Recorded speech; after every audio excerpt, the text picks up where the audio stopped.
ഇന്ന് രാത്രിയിലത്തെ തിരുവചന ധ്യാനത്തിന് ആധാരമായി പരിശുദ്ധാത്മാവെനിക്ക് പ്രേരണ നൽകിയത് യോഹന്നാൻ്റെ സുവിശേഷം 14-ാം അധ്യായം 1 മുതൽ 3 വരെയുള്ള വാക്യത്തിൽ നിന്നുകൊണ്ടാണ്. യോഹന്നാൻ്റെ സുവിശേഷം 14-ാം അധ്യായം 1 മുതൽ 3 വരെയുള്ള വേദഭാഗങ്ങൾ. നിങ്ങളുടെ ഹൃദയം കലങ്ങിപ്പോകരുത്. ദൈവത്തിൽ വിശ്വസിപ്പീൻ, എന്നിലും വിശ്വസിപ്പീൻ. എൻ്റെ പിതാവിൻ്റെ ഭവനത്തിൽ അനേകം വാസസ്ഥലങ്ങളുണ്ട്. ഇല്ലെങ്കിൽ ഞാൻ നിങ്ങളോട് പറയുമായിരുന്നു. ഞാൻ നിങ്ങൾക്ക് സ്ഥലമൊരുക്കുവാൻ പോകുന്നു. ഞാൻ പോയി നിങ്ങൾക്ക് സ്ഥലമൊരുക്കിയാൽ ഞാൻ ഇരിക്കുന്നിടത്ത് നിങ്ങളും ഇരിക്കേണ്ടതിന് പിന്നെയും വന്ന് നിങ്ങളെ എൻ്റെ അടുക്കൽ ചേർത്തുകൊള്ളും. വളരെ അനുഗ്രഹീതമായ സന്ദേശത്തിന് ആധാരമായി വായിച്ച വാക്യം വളരെ ഗൗരവമുള്ള ഒരു വാക്യമാണ്. യോഹന്നാൻ്റെ സുവിശേഷത്തിന് നിരവധി പ്രത്യേകതകളാണ്. യോഹന്നാൻ്റെ സുവിശേഷത്തിൻ്റെ പ്രത്യേകത എന്ന് പറയുമ്പോൾ പുതിയ നിയമത്തിൽ സുവിശേഷങ്ങൾ 4 സുവിശേഷങ്ങളും കർത്താവായ യേശുക്രിസ്തുവിൻ്റെ അത്ഭുതങ്ങളും ആശയങ്ങളും ആദർശങ്ങളും കുലങ്കഷമായി വിചിന്തനം ചെയ്ത ഭക്ത ശിരോമണികൾക്ക് ലഭിച്ച അഭിപ്രായ പ്രകടനങ്ങളാണ് സുവിശേഷങ്ങൾ. കർത്താവായ യേശുക്രിസ്തുവിനെ കുറിച്ചുള്ള 4 തരത്തിലുള്ള വർണ്ണന. അതിൽ യോഹന്നാൻ്റെ സുവിശേഷത്തിൻ്റെ പ്രത്യേകത എന്ന് പറഞ്ഞാൽ യോഹന്നാൻ്റെ സുവിശേഷം യേശുക്രിസ്തുവിൻ്റെ ദൈവത്വത്തിൻ്റെ വർണ്ണനയാണ്. യേശുക്രിസ്തുവിൻ്റെ ദൈവത്വത്തിൻ്റെ വർണ്ണന എന്ന് പറയുമ്പോൾ യേശുക്രിസ്തു മാത്രം ദൈവം, യേശുക്രിസ്തു ഏക ദൈവം, നിത്യദൈവം, യേശുക്രിസ്തു സത്യദൈവം എന്നിത്യാദി ഗഹനമേറിയ വിഷയങ്ങളാൽ സമ്പന്നമാണ് യോഹന്നാൻ്റെ സുവിശേഷം.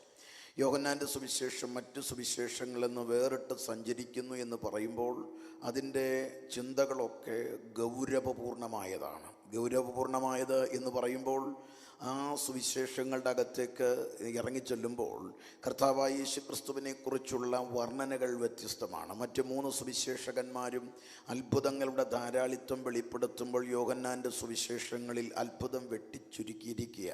അതിൻ്റെ അർത്ഥം യേശുക്രിസ്തുവിൻ്റെ ദൈവത്വം പറയുമ്പോൾ അത്ഭുതമല്ലേ പറയേണ്ടതെന്ന് ചിന്തിക്കും. എന്നാൽ മനസ്സിലാക്കേണ്ടത് യേശു അത്ഭുതം ചെയ്തതുകൊണ്ട് ദൈവമായതല്ല, ദൈവമായതുകൊണ്ട് അത്ഭുതം ചെയ്തതാണ്. ഇന്ന് ഒരുപാട് ദൈവങ്ങളുണ്ട്. അത്ഭുതം ചെയ്തപ്പോൾ അവർ പോലും അറിയാതെ ദൈവമായിപ്പോയി.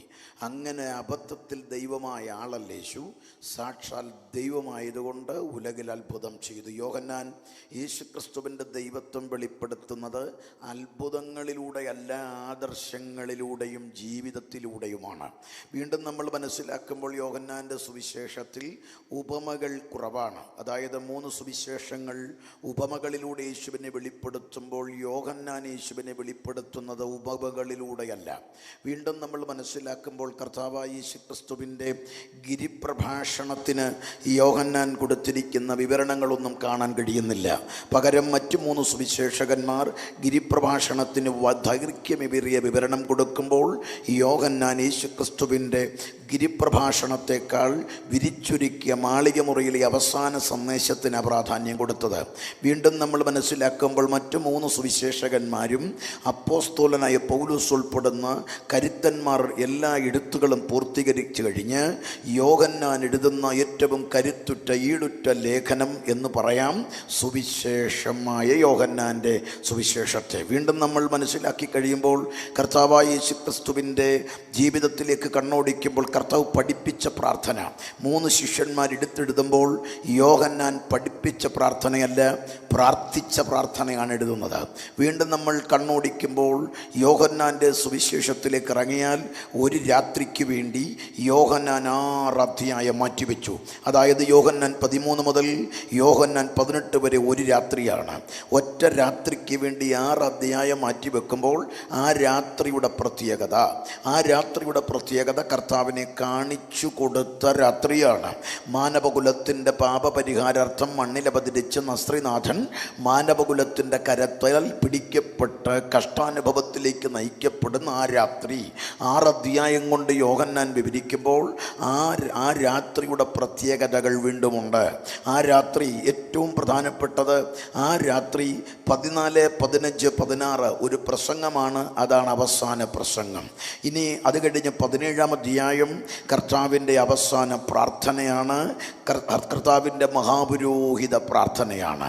അപ്പോൾ ഓർക്കുക, ഇതാണ് കർത്താവ് പ്രാർത്ഥിച്ച പ്രാർത്ഥന. അതിൽ കർത്താവിൻ്റെ കർത്താവിൻ്റെ അവസാന പ്രസംഗത്തിലേക്കാണ് ഞാൻ നിങ്ങളുമായി പ്രവേശിക്കാൻ പോകുന്നത്. കർത്താവിൻ്റെ അവസാന പ്രസംഗമെന്ന് പറയുമ്പോൾ അവസാന പ്രസംഗത്തിൻ്റെ പ്രത്യേകത എന്ന് പറഞ്ഞാൽ കർത്താവിൻ്റെ അവസാന പ്രസംഗത്തിന് ഏറെ പ്രത്യേകതയുണ്ട്. ഒന്ന്, ഉപമകളില്ലാത്തൊരു പ്രസംഗമാണ് കർത്താവിൻ്റെ അവസാന പ്രസംഗം. മറ്റ് പ്രസംഗങ്ങളൊക്കെ ഉപമകളിലൂടെ വിത്ത്, വിതക്കാരൻ, നിധി, വല, വയൽ, ഇങ്ങനെ ഉപമകളിലൂടെ പറഞ്ഞ കർത്താവ് താൻ്റെ അവസാന സന്ദേശത്തിന് വിവരണം നൽകുമ്പോൾ ഉപമകളില്ലാതെ പറയുന്നു. വീണ്ടും നമ്മൾ മനസ്സിലാക്കിയാൽ ഉപമകളില്ലാത്തത് കൊണ്ട് തന്നെ സദൃശ്യമൊന്നും പറയാതെ സ്പഷ്ടമായി സംസാരിക്കുന്നത് കൊണ്ട് ശിഷ്യന്മാരുടെ മസ്തിഷ്കജന്യമായ മൂശയ്ക്കകത്ത് വല്ലാത്ത പിരിമുറുക്കം അനുഭവിച്ചു. ഗ്രഹിക്കാൻ പ്രയാസമായിരുന്നു ആ സന്ദേശം. വീണ്ടും നമ്മൾ ശ്രദ്ധിച്ചാൽ ആ സന്ദേശം പറയുന്ന നസ്രായൻ്റെ ഹൃദയം കലങ്ങി നിൽക്കുകയാണ്.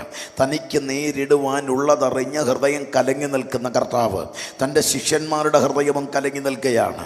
വീണ്ടും നമ്മൾ ആ സന്ദേശത്തെ വീണ്ടും മനസ്സിലാക്കിയാൽ കർത്താവിൻ്റെ അവസാന സന്ദേശം പറയുമ്പോൾ കേൾവിക്കാർ ഒരു 11 പേര് മാത്രമാണ്. ഒരു ചെറിയ കൂട്ടം മാത്രമുള്ള ഒരു സന്ദേശം കേൾക്കാനുള്ള ഗ്രൂപ്പ്. പെസഹ ആചരണ മാളിക മുറിക്കകത്ത് ആ സന്ദേശം കേൾക്കാനുള്ളത് കൃത്യം 11 പേരാണ്. അത് യോഹന്നാൻ്റെ സുവിശേഷം 13 തനിക്കുള്ളവരെന്ന ഒരു വാക്കുണ്ട്. അതുകൊണ്ട് തന്നെ അപ്പോസ്തോലന്മാർ 12 പേർ അവിടെ ഉണ്ടായിരുന്നു. അല്പം കഴിഞ്ഞ് 13-ാം അധ്യായം അവസാനിക്കുമ്പോൾ യോഹന്നാൻ എഴുതുകയാണ്, യൂദ അവിടെ നിന്ന് പുറപ്പെട്ടു പോയി. പിന്നീടുള്ള 14-ാം അധ്യായത്തിലെ പ്രസംഗം ആരംഭിക്കുമ്പോൾ കേൾവിക്കാർ 11 പേരാണ്. അപ്പോൾ ഒരു വെളിമ്പ്രദേശത്തുള്ള സന്ദേശത്തിൻ്റെ സ്വഭാവമല്ലിതിന്. ഇതിനകത്ത് ഈ സന്ദേശത്തിൻ്റെ പ്രത്യേകത തനിക്കുള്ളവരോട് മാത്രമുള്ള സന്ദേശമാണ്. അഥവാ രക്ഷിക്കപ്പെട്ടവനോട് മാത്രമുള്ളൊരു സന്ദേശം. ഇനി ഞാൻ ഒന്നുകൂടെ പറയാം. ഉച്ചഭാഷണിയുടെ പരിധിക്കകത്ത് ശ്രവിക്കുന്ന മിത്രങ്ങളൊന്ന് ശ്രദ്ധിച്ചോണം.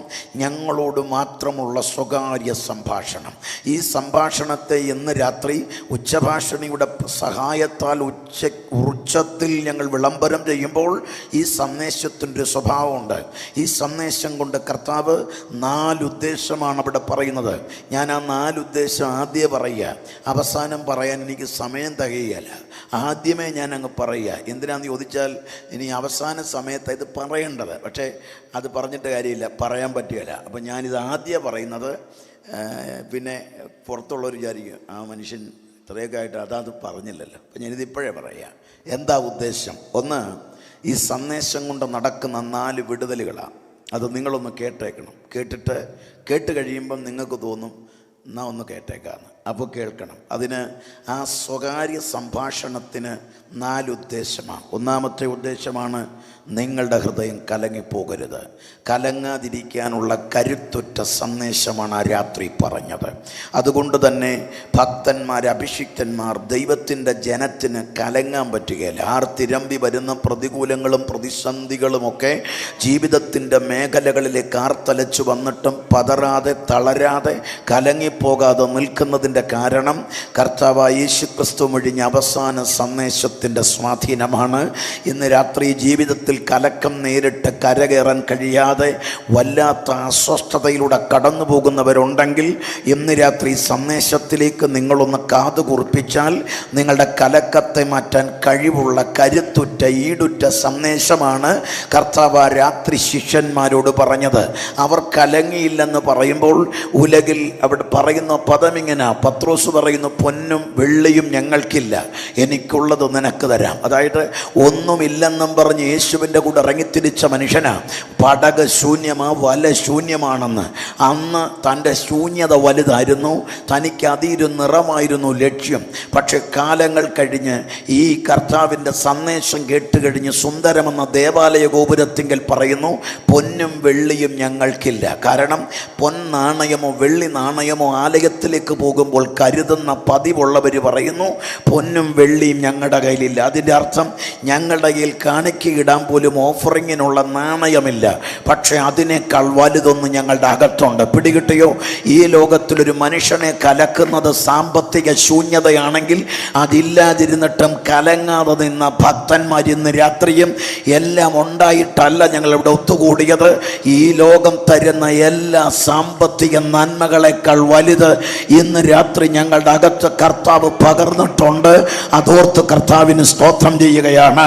2, ഈ സന്ദേശത്തിൻ്റെ രണ്ടാമത്തെ ഉദ്ദേശം കർത്താവ് പറയുന്നത് ഇങ്ങനെയാണ്: എൻ്റെ സമാധാനം നിങ്ങൾക്ക് തന്നേച്ചു പോകുക. അതായത് സമാധാനം തരുന്ന സന്ദേശമാണിത്. ഇന്ന് രാത്രി സമാധാനമില്ലാത്ത ലോകത്തിൽ എല്ലാ മനുഷ്യനും ആത്മഹത്യ മാത്രമാണ് ലക്ഷ്യമെന്ന് കരുതി അതിലേക്ക് നടന്നു നീങ്ങുമ്പോൾ ഈ കേരളത്തിലെ ഏറ്റവും വലിയ ഭവനത്തിൻ്റെ ഉടമയായ ജോയി അറയ്ക്കലും മലയാളികളിലെ ഏറ്റവും വലിയ ബിൽഡറായ CJ റോയിയും ആത്മഹത്യ ചെയ്യുമ്പോൾ പണമില്ലായെങ്കിലും ഉണ്ടെങ്കിലും വിദ്യാഭ്യാസമുള്ളവനും ഇല്ലാത്തവനും സൗന്ദര്യമുള്ളവനും സൗന്ദര്യമില്ലാത്തവനും വിദ്യാസമ്പന്നനും വിദ്യാവിഹീനനും രക്ഷപ്പെടാൻ ആത്മഹത്യയെ തേടുന്നതിൻ്റെ കാരണം സമാധാനമില്ല. അതിനുവേണ്ടി മനുഷ്യൻ നെട്ടോട്ടം പായുമ്പോൾ ഇന്ന് രാത്രി മൃഷ്ടാന ഭോജനമില്ലെങ്കിലും നല്ല മേൽത്തരമായ സൗകര്യങ്ങളൊന്നുമില്ലെങ്കിലും ആത്മഹത്യ ചെയ്യത്തക്കവണ്ണമുള്ള സാഹചര്യം മുൻപിൽ ഉണ്ടായിട്ടും അതിലേക്ക് നടന്നു നീങ്ങാൻ പറ്റാതെ ഞങ്ങളുടെ അകത്ത് നിറയുന്നൊരു സമാധാനമുണ്ട്.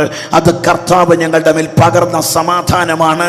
ഇന്ന് രാത്രി സമാധാനമില്ലാതെ ആരെങ്കിലും ശ്രദ്ധിക്കുന്നെങ്കിൽ ഞങ്ങളുടെ അകത്ത് കരുത്തുറ്റ സമാധാനം നൽകിയ ഈ സന്ദേശമൊന്ന് കേട്ടേ പോകാവൂ. 3-ാമത്തെ ഉദ്ദേശം കർത്താവ് പറയുന്നു: നിങ്ങൾക്ക് എൻ്റെ സന്തോഷം പൂർണ്ണമാകാൻ. യേശുവിൻ്റെ സന്തോഷം പൂർണ്ണമാകാൻ എന്താ പ്രത്യേകത എന്നറിയാമോ? യേശു ജനിച്ചപ്പോൾ കൊണ്ട് കിടത്തിയ പുൽത്തൊട്ടി ആരുടെയോ, പുതപ്പിച്ച ശീല ആരുടെയോ, യേശു പ്രാർത്ഥിക്കാൻ കയറിപ്പോയ മാല ആരുടെയോ, യേശു കയറിയ കഴുത ആരുടെയോ ആണ്. യേശുവിനെ ക്രൂശിക്കാൻ കൊണ്ടുപോയ ക്രൂശ് അതും മറ്റാരുടെയോ, യേശുവിനെ അടക്കിയ കല്ലറ മറ്റാരുടെയോ. അതിൻ്റെ അർത്ഥം എൻ്റെ കർത്താവിന് സ്വന്തമായി ഒന്നുമില്ലാതിരുന്നിട്ടും ഭൗതിക കാര്യങ്ങൾക്ക് വേണ്ടി തല കുനിയാനോ കണ്ണീര് പൊഴിക്കാനോ നിരാശപ്പെട്ടിരിക്കാനോ അനുവദിക്കാതെ യേശു ഇവിടെ നടന്ന് നീങ്ങിയ സന്തോഷമുണ്ടല്ലോ, ആ സന്തോഷം ഞങ്ങൾക്ക് നൽകാമെന്ന് പറഞ്ഞെങ്കിൽ അത് നൽകുന്ന സന്ദേശം ഇതാണ്. അതുകൊണ്ട് ഇന്ന് രാത്രി എന്നെ കേൾക്കുന്ന മിത്രങ്ങളുടെ ഹൃദയത്തിലേക്ക് യേശുവിൻ്റെ സന്തോഷം വേണമെങ്കിൽ ഇത് നിങ്ങളൊന്ന് കേൾക്കുന്നത് നന്നായിരിക്കും. 4, ഈ സന്ദേശത്തിൻ്റെ ഉദ്ദേശം കർത്താവ് പറയുന്നു: നിങ്ങൾ എങ്കിൽ ഇടറാതിരിക്കാൻ എന്ന് പറയുമ്പോൾ ഇത് കേട്ട ശിഷ്യന്മാർ 11 പേരിൽ 10 പേരും രക്തസാക്ഷികൾ. 11-ാമത്തവൻ യോഹന്നാനാണ്. രക്തസാക്ഷി എന്ന് പറയുന്നതിനേക്കാൾ കുറഞ്ഞൊന്നും പറയാൻ പറ്റില്ല. കാരണം രക്തസാക്ഷി ആകുന്നതിനേക്കാൾ വലുതായിരുന്നു. 2 വട്ടം താൻ ഏറ്റവും ഭീതിജനകമായ സാഹചര്യത്തിൽ അകപ്പെട്ടു. ഒന്ന് തിളയ്ക്കുന്ന എണ്ണയ്ക്കകത്ത്, അടുത്തതെടുത്തുന്നു തൻ്റെ കഴുത്തിൽ കത്തിവെച്ച് താഴോട്ട് വരഞ്ഞ് കീറിയെന്ന് ഒരു ചരിത്രകാരൻ പറയുന്നു. പക്ഷേ അത്ഭുതപ്പെട്ടു പോയി. കാരണം കീറും തോറും മുറിവുണ്ടാകുകയല്ല, മുറിവ് ഉണങ്ങുകയാണ്. പിന്നീടാണ് ഡൊമീഷ്യൻ നാട് കടത്തുന്നത്. അത്രത്തോളം ഭീതിജനകമായ സാഹചര്യത്തിൽ കൂടെ കടന്നുപോയ ഭക്തന്മാർ. ഇനി അപ്പോസ്തലന്മാരിൽ യോഹന്നാൻ ഒഴികെയുള്ളവരോ പത്രോസിനെ ക്രൂശിക്കുമ്പോൾ ആവശ്യപ്പെടുന്നത് എന്നെ തലകീഴായി ക്രൂശിക്കണം. കാരണം എനിക്ക് വേണ്ടി ജീവൻ തന്നവൻ്റെ പാദം ചുംബിച്ച് വേണം എനിക്ക് മണ്ണിനോട് മടങ്ങാൻ. തൻ്റെ സഹോദരൻ അന്ത്രയോസിനെ ഗ്രീസിൽ വെച്ച് എക്സ് പോലുള്ള ക്രൂശിൽ ബന്ധിച്ചു. 72 മണിക്കൂർ യേശുവിനെ അനർഗളമായി പ്രസംഗിച്ചിട്ടാണ് ഈ മണ്ണിൽ നിന്നും മടങ്ങിയത്. ബർത്തലോമായി എന്ന ഭക്തനെ തൊലി ഉരിച്ചു ക്രൂശിത്തിറക്കിയായിരുന്നു. ഫിലിപ്പോസിനെ തല അറുത്ത് കളയുകയായിരുന്നു. മത്തായി എത്യോപ്യ വെച്ച് തലയിറക്കുകയായിരുന്നു. തോമസിന് ഈ മണ്ണിൽ വെച്ച് കുന്തത്താൽ ഇല്ലാതാക്കുകയായിരുന്നു. അങ്ങനെ മരണത്തിൻ്റെ മുൻപിലും പതറാതെ നിൽക്കാൻ അവർക്ക് കരുത്ത് നൽകിയത് യേശുക്രിസ്തു മൊഴിഞ്ഞ അവസാന സന്ദേശമാണെങ്കിൽ ഇന്ന് രാത്രി ഞാൻ ഈ പറയുമ്പോൾ 72 കോടി രക്തസാക്ഷികളുള്ള ഒരു പ്രസ്ഥാനത്തിൻ്റെ ചെറിയ കൂട്ടം ഒത്തുകൂടിയിരിക്കുന്ന ഈ അങ്കണത്തിൽ ഒരുമിച്ച് പറയാൻ പറ്റും: മരണം പോലും ഞങ്ങൾക്കൊരു എതിരാളിയല്ല. കാരണം മരണത്തിൻ്റെ മുൻപിലും പതറാതെ ഇടറാതെ ക്രിസ്തുവിനെ ഇടനെഞ്ചിൽ ചേർത്ത് പിടിക്കാൻ കാരണം അന്ന് ഞങ്ങൾ കേട്ട സന്ദേശത്തിൻ്റെ സ്വാധീനമാണെങ്കിൽ ഇന്ന് രാത്രി ആ സന്ദേശം കേൾക്കുന്ന ആത്മീയന് പറയാൻ പറ്റും: ക്രിസ്തുവിൻ്റെ സ്നേഹത്തിൽ നിന്ന് ഞങ്ങളെ വേർപെടുത്താൻ ഉയരത്തിനോ ആഴത്തിനോ ഇപ്പോഴുള്ളതിനോ വരുവാനുള്ളതിനോ യാതൊന്നിനും സാധ്യമല്ലെന്ന് ഇന്ന് രാത്രി ആ സന്ദേശം ഉച്ചഭാഷണയുടെ പരിധിയിൽ ഉറക്ക പറയുമ്പോൾ കേൾവിക്കാരനകത്ത് 4 വിടുതൽ നടക്കും. നടക്കുമെങ്കിൽ ഇന്ന് രാത്രി അതിനുവേണ്ടി നിങ്ങളുടെ ശ്രദ്ധയെ സദയം ക്ഷണിക്കുക. യേശുക്രിസ്തുവിൻ്റെ അവസാന സന്ദേശം ഒരു സ്വകാര്യ സംഭാഷണം. ഇതൊരു വിരിച്ചൊരുക്കിയ മാളികമുറിയിലെ തേൻമൊഴികളാണ്. ഇതിനു വേണ്ടി കർത്താവ് 5 ഭാഗമായി സംസാരിക്കുന്ന സന്ദേശമാണ്. അതിൽ 1-ാം ഭാഗമാണ് ഞാൻ വായിച്ചത്. 1-ാം ഭാഗത്ത് തന്നെ 3 പിരിവുകളുള്ളതാണ് 1-ാം ഭാഗം. കർത്താവ് പറയുന്നു, 4 ഉദ്ദേശമുള്ള കലക്കം മാറ്റുന്ന, സമാധാനം തരുന്ന, സന്തോഷം തരുന്ന, ഇടറാതെ നിർത്തുന്ന ഈ സന്ദേശത്തിൻ്റെ 1-ാം ഭാഗത്തിൽ പറയുന്നു, ഞാൻ പോകുന്നു, നിങ്ങളിനി കലങ്ങണ്ട. 2-ാമത്, എൻ്റെ പിതാവിൻ്റെ ഭവനത്തിൽ അനേക വാസസ്ഥലമുണ്ട്, അതുകൊണ്ട് ഇനി നിങ്ങൾ കലങ്ങണ്ട. 3, ഞാൻ പോയതുപോലെ വരും, അതുകൊണ്ട് നിങ്ങളിനി കലങ്ങണ്ട. ഈ 3 ഭാഗമാണ് 1-ാമത് നമ്മൾ മനസ്സിലാക്കേണ്ടത്. അതിൽ ഞാൻ ഇന്ന് രാത്രി ആ 1-ാം ഭാഗത്തിൽ ഞാൻ പറയാൻ പോകുന്ന കാര്യം, ഞാൻ പോകുന്നു. ഞാൻ പോകുന്നു എന്ന പദത്തെ നമ്മൾ ഒന്നുകൂടെ വിശകലനം ചെയ്യാൻ നിന്നാൽ, ഞാൻ പോകുന്നു എന്ന ഒറ്റ പദം തന്നെ ആ രാത്രിയിലെ പ്രസംഗത്തിൽ കർത്താവ് 8 തവണ ആവർത്തിക്കുന്നുണ്ട്. ഞാൻ പോകുന്നു. ആ ഒറ്റ വാക്ക് 8 തവണ ആവർത്തിക്കുന്നെങ്കിൽ ഇവിടെ പദം വരുമ്പോൾ ഞാൻ പോകുന്നു. എന്തിനു പോകുന്നു? സ്ഥലം ഒരുക്കാൻ പോകുന്നു. ഇന്ന് രാത്രി ഞാൻ സ്ഥലമൊരുക്കാൻ പോകുന്നു. ആ വാക്ക് 3ആയി നമ്മൾ ഇന്ന് രാത്രി മനസ്സിലാക്കണം. ഞാനതിൽ 2 വേഗത്തിൽ പറഞ്ഞ് പ്രാർത്ഥിക്കാൻ പോകും. 1, ഞാൻ സ്ഥലമൊരുക്കാൻ പോകുന്നു. ആർക്ക്? പാപിക്ക് സ്ഥലമൊരുക്കാൻ ഞാൻ പോകുന്നു. എങ്ങോട്ട് പോകുന്നു? ക്രൂശിലേക്ക് പോകുന്നു. 2, ഞാൻ സ്ഥലമൊരുക്കാൻ പോകുന്നു, സ്വർഗത്തിലേക്ക് പോകുന്നു. ആർക്ക് വേണ്ടി? സഭയ്ക്ക് വേണ്ടി. സമയം 9:20 ഒരു സ്തോത്രം പറയാമോ? അപ്പോൾ ഞാൻ സ്ഥലമൊരുക്കാൻ പോകുകയാ. എങ്ങോട്ട് പോകുന്നു? ക്രൂശിലേക്ക് പോകുകയാ. ക്രൂശിലേക്ക് സ്ഥലമൊരുക്കാൻ പോകേണ്ട കാര്യമുണ്ടോ എന്ന ചോദ്യത്തിന് ഉണ്ട്. കാരണം കാൽവറിയാണ് പാപിക്ക് നിൽക്കാനുള്ള ഇടം. കാൽവറിയാണ് പാപിക്ക് ദൈവത്തിങ്കിലേക്ക് കയറാനുള്ള വേദി. കാൽവറിയാണ് പാപിക്ക് ദൈവത്തോട്ട് അടുക്കാനുള്ള ഏക വഴി. അല്ലാത്തൊരു വഴി പാപിക്ക് മുൻപിലില്ല. എന്തുകൊണ്ട്? ദൈവത്തിൻ്റെ കരാങ്കുലികളാൽ മെനയപ്പെട്ട മനുഷ്യൻ ആദം ഹവ്വ ദമ്പതിമാർ ദൈവത്തോടുള്ള ബന്ധം വികലമാകുന്ന തരത്തിൽ പാപം ചെയ്ത് ദൈവത്തോടുള്ള ബന്ധത്തിൽ നകന്നു മാറിക്കഴിയുമ്പോൾ അഖിലാണ്ടത്തിൻ്റെ ഉടമസ്ഥനായ ദൈവം മാനവനെ പുറത്താക്കുക, തോട്ടത്തിൻ്റെ പുറത്താക്കി. ശേഷം ഏദൻ പറുദീസയുടെ വാതിൽ കാക്കാൻ കെരൂബുകളെ കാവൽ നിർത്തി. തിരിയുന്ന വാളിൻ്റെ ജ്വാലയുമായി കെരൂബുകൾ കാവൽ നിൽക്കുകയാണ്. പാപം ചെയ്തവൻ ദൈവത്തിന് ശത്രുവായി, ദൈവിക പദ്ധതിക്ക് പുറത്തായി, പാപത്തിൻ്റെ ശമ്പളം മരണമെന്ന മേലെടുത്ത് മുട്ടിച്ച് നരകത്തിലേക്ക് മാർച്ച് പാസ്റ്റ് ചെയ്യുന്ന മാനവ സമൂഹം. അപ്പോഴിതാ തിരികെ ഇനി ദൈവത്തിങ്കലേക്ക് അടുക്കണമെങ്കിൽ ഈ കവാടത്തിൽ കെരൂബിൻ്റെ വാളിനിരയാകും. അതുകൊണ്ട് തന്നെ ദൈവവുമായുള്ള ബന്ധം അറ്റുപോയി. അങ്ങനെ മാനവ സമൂഹം മുഴുവനും ദൈവത്തിന് ശത്രുവായി മാറുമ്പോൾ പ്രവാചക പുസ്തകത്തിലേക്ക് എഴുതുന്നത് ഇങ്ങനെയാണ്: വാതിലുകളെ നിങ്ങളുടെ തലകളെ ഉയർത്തുവീൻ, പണ്ടേ ഉള്ള കഥകളെ ഉയർന്നിരിപ്പിൻ, മഹത്വത്തിൻ്റെ രാജാവ് പ്രവേശിക്കട്ടെ. അതിൻ്റെ അർത്ഥമെന്താ? അന്ന് അടഞ്ഞുപോയ ഒരു കൂട്ടം വാതിലുകളാണ്. ആ വാതിലുകളെല്ലാം പാപിയുടെ മുമ്പിൽ അടഞ്ഞടഞ്ഞടഞ്ഞു കിടക്കുമ്പോൾ സെക്കരിയ പ്രവാചക പുസ്തകം പറയുന്നു, വാളേ ഉണരുക, ഇടയനെ വെട്ടുക, ആടുകൾ ചിതറേണ്ടതിൻ്റെ ഇടയനെ വെട്ടുക എന്ന് പറയുമ്പോൾ പാപിയായ മനുഷ്യന് പകരക്കാരനായി പാപമില്ലാത്ത പരിശുദ്ധൻ കാൽവറിയുടെ ഗിരിമുകളിലേക്ക് നടന്ന് കയറുമ്പോൾ ഇതാ പാപിയായ മനുഷ്യൻ ദൈവത്തിന് ശത്രുവായി ഒരിക്കലും ദൈവത്തോടടുക്കാൻ പറ്റാതെ വണ്ണം അകന്നു മാറിയവന് വേണ്ടി കാൽവറിയിൽ നസ്രായൻ 2 കള്ളന്മാരുടെ നടുവിൽ ആകാശത്തിനും ഭൂമിക്കും മധ്യേ രക്തരാഭിഷിക്തനായി കിടന്നുകൊണ്ട് കീറലുകളും മുറിവുകളുമായി കാൽവറിയിൽ പെടാപ്പാടുപെടുമ്പോൾ ആ സങ്കീർത്തന വാക്യം ഉറക്കെ പറയുന്നത്, വാതിലുകളെ നിങ്ങളുടെ തലകളെ ഉയർത്തുവീൻ, പണ്ടേ ഉള്ള കഥകളെ ഉയർന്നിരിപ്പീൻ, മഹത്വത്തിൻ്റെ രാജാവ് പ്രവേശിക്കട്ടെ. കാൽവറിയുടെ ഗിരിമുകളിൽ നസ്രായൻ യാഗമാകുന്ന വേള യുഗങ്ങളായി പാപിയുടെ മുൻപിൽ അടഞ്ഞു കിടന്ന കവാടങ്ങൾ ഒന്നൊന്നൊന്നായി മലർക്ക തുറക്കുകയായിരുന്നു. ഇന്ന് രാത്രി കാൽവറിയിൽ നടന്ന ഏറ്റവും വലിയ വിടുതൽ എന്താണ്? കാൽവറി എന്നത് ഒറ്റവാക്കിൽ പഠിച്ച് ഉടുക്കാൻ കഴിയുന്ന വിഷയമല്ല. കാൽവറി കുലക്കളത്തിൽ നസ്രായന്റെ യാഗം നടക്കുമ്പോൾ ഒരു രാത്രി 24 പ്രവചനങ്ങൾ നിവർത്തിയാകുന്നു. മാത്രമല്ല, കാൽവറി കൊണ്ട് നമ്മുടെ നടന്ന കാര്യം പ്രപഞ്ചത്തിൽ തീർന്നു എന്ന് 7 കാര്യങ്ങൾ എഴുതി വെച്ചിട്ടുണ്ട്. ഭൂമിക്കും ആകാശത്തിനും ഈ സ്വർഗത്തിനും ഉൾപ്പെടെ 3 പ്രധാന മാറ്റങ്ങൾ ഉണ്ടായി. പ്രപഞ്ചത്തിനാകമാനം 4 തരത്തിൽ വ്യതിയാനങ്ങൾ ഉണ്ടായി. അങ്ങനെ കാൽവറിയെ നമ്മൾ പഠിച്ചാൽ ആഴമേറിയ ചിന്തകളാണ്.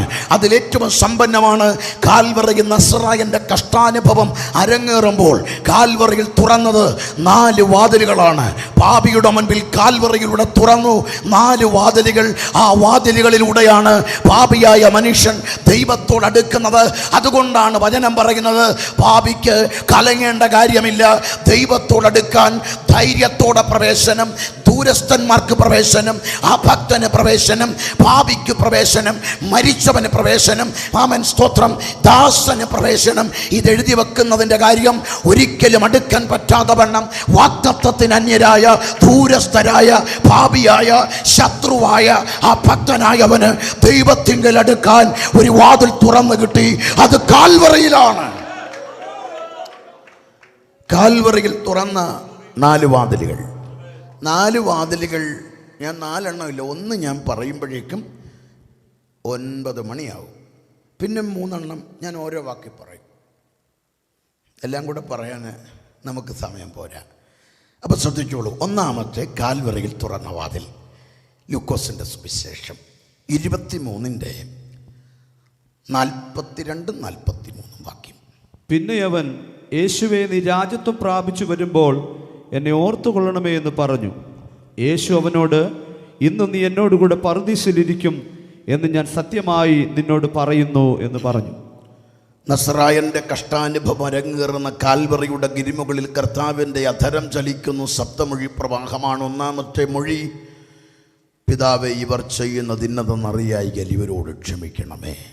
ആ മൊഴി കേട്ട് എല്ലാവരും ആശ്ചര്യസ്തബ്ധരായി നിൽക്കുമ്പോൾ സമീപേ കിടന്ന തസ്കരൻ ആ വാക്ക് ശ്രദ്ധിച്ചിട്ടൊരു ചോദ്യം ചോദിക്കുക, രാജ്യത്വം പ്രാപിച്ചു വരുമ്പോൾ എന്നെ കൂടെ നോർക്കാം. അവനോട് പറയുന്ന മറുപടിയാണ്, ഇന്ന് നീ എന്നോടുകൂടെ പറുദീസയിലിരിക്കും. അന്ന് കാൽവറിയിൽ പാപിയുടെ മുൻപിൽ തുറക്കുന്ന 1-ാം വാതിൽ പറുദീസയുടെ വാതിലാണ്. ഈ പറുദീസയുടെ വാതിൽ എന്ന് പറഞ്ഞാൽ, ഈ പറുദീസയുടെ വാതിൽ ഏതാ? ഇത് സ്വർഗീയ പറുദീസയാണോ? അല്ല. കാരണം പിതാവാം ദൈവമിരിക്കുന്ന സ്വർഗീയ പറുദീസ അല്ലെന്നുള്ളതിൻ്റെ തെളിവ്, ഉയർത്തെഴുന്നേറ്റ നസ്രായൻ്റെ അരികിലേക്ക് ആവേശഭരിതയായി മഗ്ദലനെ കരച്ച് മറിയ ഓടിയണയുമ്പോൾ നസ്രായൻ പറയുന്നൊരു പദമുണ്ട്, മറിയേ, എന്നെ തുടരുത്, ഞാൻ ഇതുവരെയും പിതാവിൻ്റെ അരികിൽ പോയിട്ടില്ല. അതിൻ്റെ അർത്ഥം, കർത്താവേ, അങ്ങ് കാൽവറി കുലക്കളത്തിൽ നിന്ന് മരിച്ചടക്കപ്പെട്ടുയർത്തെഴുന്നേറ്റിട്ടും പിതാവിൻ്റെ അരികിൽ പോയിട്ടില്ലെങ്കിൽ കാൽവറിയിൽ തസ്കരനെ ക്ഷണിച്ച ഇടമേതാണ്? അപ്പോൾ പിതാവിരിക്കുന്ന സ്വർഗീയ പറുദീസ അല്ലെങ്കിൽ പിന്നിതേതാ? അതറിയണമെങ്കിൽ വേദപുസ്തകത്തിൽ കാൽവറി കുലക്കളത്തിൽ കർത്താവ് മരിക്കും മുൻപ് മരിച്ചവരൊക്കെ എവിടെ പോയിരുന്നു എന്നറിയണം. അതിന് വേദപുസ്തകത്തിൽ പഴയ നിയമത്തിലെ മരണം കഴിഞ്ഞ് അവരൊക്കെ പോയ സ്ഥലമൊന്ന് അന്വേഷിക്കണം. അതിന് ഉൽപ്പത്തി പുസ്തകം 37-35 യാക്കോബ് എന്ന കരുത്തനായ മനുഷ്യൻ, ദൈവത്തിൻ്റെ തൻ്റെ പേരൊഴിവാക്കിയിട്ട ഉലക മനുഷ്യൻ ഇന്ന് മൂവർ സംഘത്തിൻ്റെ പേരെടുത്ത് തൻ്റെ നാമത്തോട് ചേർത്ത് വെച്ചു. അബ്രഹാമിൻ്റെ, ഇസഹാക്കിൻ്റെ, യാക്കോബിൻ്റെയും ദൈവം. ദൈവത്തിൻ്റെ നാമത്തെ ത്യജിച്ച ഉലകത്തിൽ നിന്ന് 3 എണ്ണത്തിൻ്റെ പേരെടുക്കണമെങ്കിൽ ദൈവത്തിൻ്റെ കണ്ണിൽ ഈ മൂവർ സംഘം അത്ര കണ്ട് സാത്വികന്മാരാണ്, തികഞ്ഞ ആചാര്യന്മാരാണ്, തികഞ്ഞ ഭക്തന്മാരാണ്. അതിൽ യാക്കോബ് പറയുകയാണ്, ഞാൻ വേദനയോടെ എൻ്റെ മകൻ്റെ അടുക്കൽ പാതാളത്തിലേക്ക് ഇറങ്ങുമെന്ന്. ആരാണ് എൻ്റെ മകൻ? യോസഫ്. എൻ്റെ മകൻ മരിച്ചു. യോസഫ് മരിച്ചെങ്കിൽ അവൻ പോയ സ്ഥലം പാതാളമാണ്. ഞാനും അവിടേക്ക് പോകാൻ പോകുകയാണ്. യോസഫ് എന്ന ദർശനക്കാരൻ, പാപം ചെയ്യാൻ വിമുഖത കാട്ടിയവൻ, ദൈവിക വിശുദ്ധിക്ക് എനിക്ക് വേണ്ടി നിന്നവൻ മരിച്ചെങ്കിൽ അവൻ പോയ സ്ഥലം പാതാളത്തിലാണ്. എൻ്റെ അപ്പൻ ഇസഹാക്കും അവൻ്റെ അപ്പൻ അബ്രഹാമും മരിച്ചു പോയ സ്ഥലം പാതാളമാണ്, ഞാനും അങ്ങോട്ട് പോകുമെന്ന്. അപ്പോൾ ഓർക്കണം, യാക്കോബ് ഉറപ്പിച്ചു പറയുന്നു, ഞങ്ങൾ പോകുന്നത് മരിച്ചു കഴിഞ്ഞ ചെല്ലുന്ന സ്ഥലം പാതാളമാണ്. പാതാളം ഷിയോൾ എന്ന പദമാണ്. ഷിയോൾ എബ്രായ ബൈബിളിൽ ആ പദത്തെ ചില ഭാഷാന്തരങ്ങളിൽ ശവക്കുഴി എന്ന് കാണുന്നുണ്ട്. ശവക്കുഴി എന്നുള്ളതിന് ഈ ഷിയോളല്ല, ഖബറാണ്. ഖബർ എന്ന് പറഞ്ഞാൽ അതിൽ നിന്നാണ് ഖബറടക്കി, ഖബർസ്ഥാൻ, ഖബറിടം. അപ്പോൾ ഈ ഖബർ എന്ന് പറഞ്ഞാൽ ശവക്കുഴിയാണ്. പക്ഷെ ഷിയോൾ ശവക്കുഴിയല്ല, അധോലോകം, പാതാളം, പറഞ്ഞറിയിക്കാൻ പറ്റാത്ത ആഴമുള്ള കുഴി. അങ്ങനെങ്കിൽ ഇവിടെ യാക്കോബ് പറയുന്നു, ഞങ്ങൾ മരിച്ചു പോകുന്നത് പാതാളത്തിലേക്കാണ്. വീണ്ടും നമുക്ക് തെളിവ് കിട്ടുന്നുണ്ട്. പുരാതന ഭക്തനായ ജോബ് കത്തിയെരിയുന്ന കഠിന ശോധനയുടെ നടുവിലും ദൈവത്തിനു വേണ്ടി നിന്ന മനുഷ്യൻ. 10 തലമുറകൾ നഷ്ടപ്പെട്ടു. ഒരു ഭാഗത്ത് ഭാര്യ അലമുറയിട്ട് കരയുമ്പോൾ ഈ ജോബിൻ്റെ വാക്ക് കണ്ടോ, ദൈവം തന്നു, ദൈവമെടുത്തു, ദൈവനാമം വാഴ്ത്തപ്പെടട്ടെ. ഭാര്യ നോക്കുമ്പോൾ ഈ മനുഷ്യന് മക്കളെക്കാൾ വലുതാണ് ഭക്തി. പുള്ളിക്കാരിക്ക് രോഷമാണ്. അല്പം കഴിഞ്ഞ് സമ്പത്ത് പോകുമ്പോഴും തൻ്റെ ഭക്തി കളയുന്നില്ല. ദൈവം തന്നു, ദൈവമെടുത്തു, ദൈവം വാഴ്ത്തപ്പെടട്ടെ.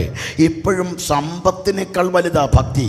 അല്പം കഴിഞ്ഞപ്പോൾ തൻ്റെ അരികിലേക്ക് രോഗം വന്നു, വ്രണം ബാധിച്ചു, മാംസഭാഗങ്ങൾ എറിഞ്ഞെറിഞ്ഞെറിഞ്ഞു വീഴുന്നു.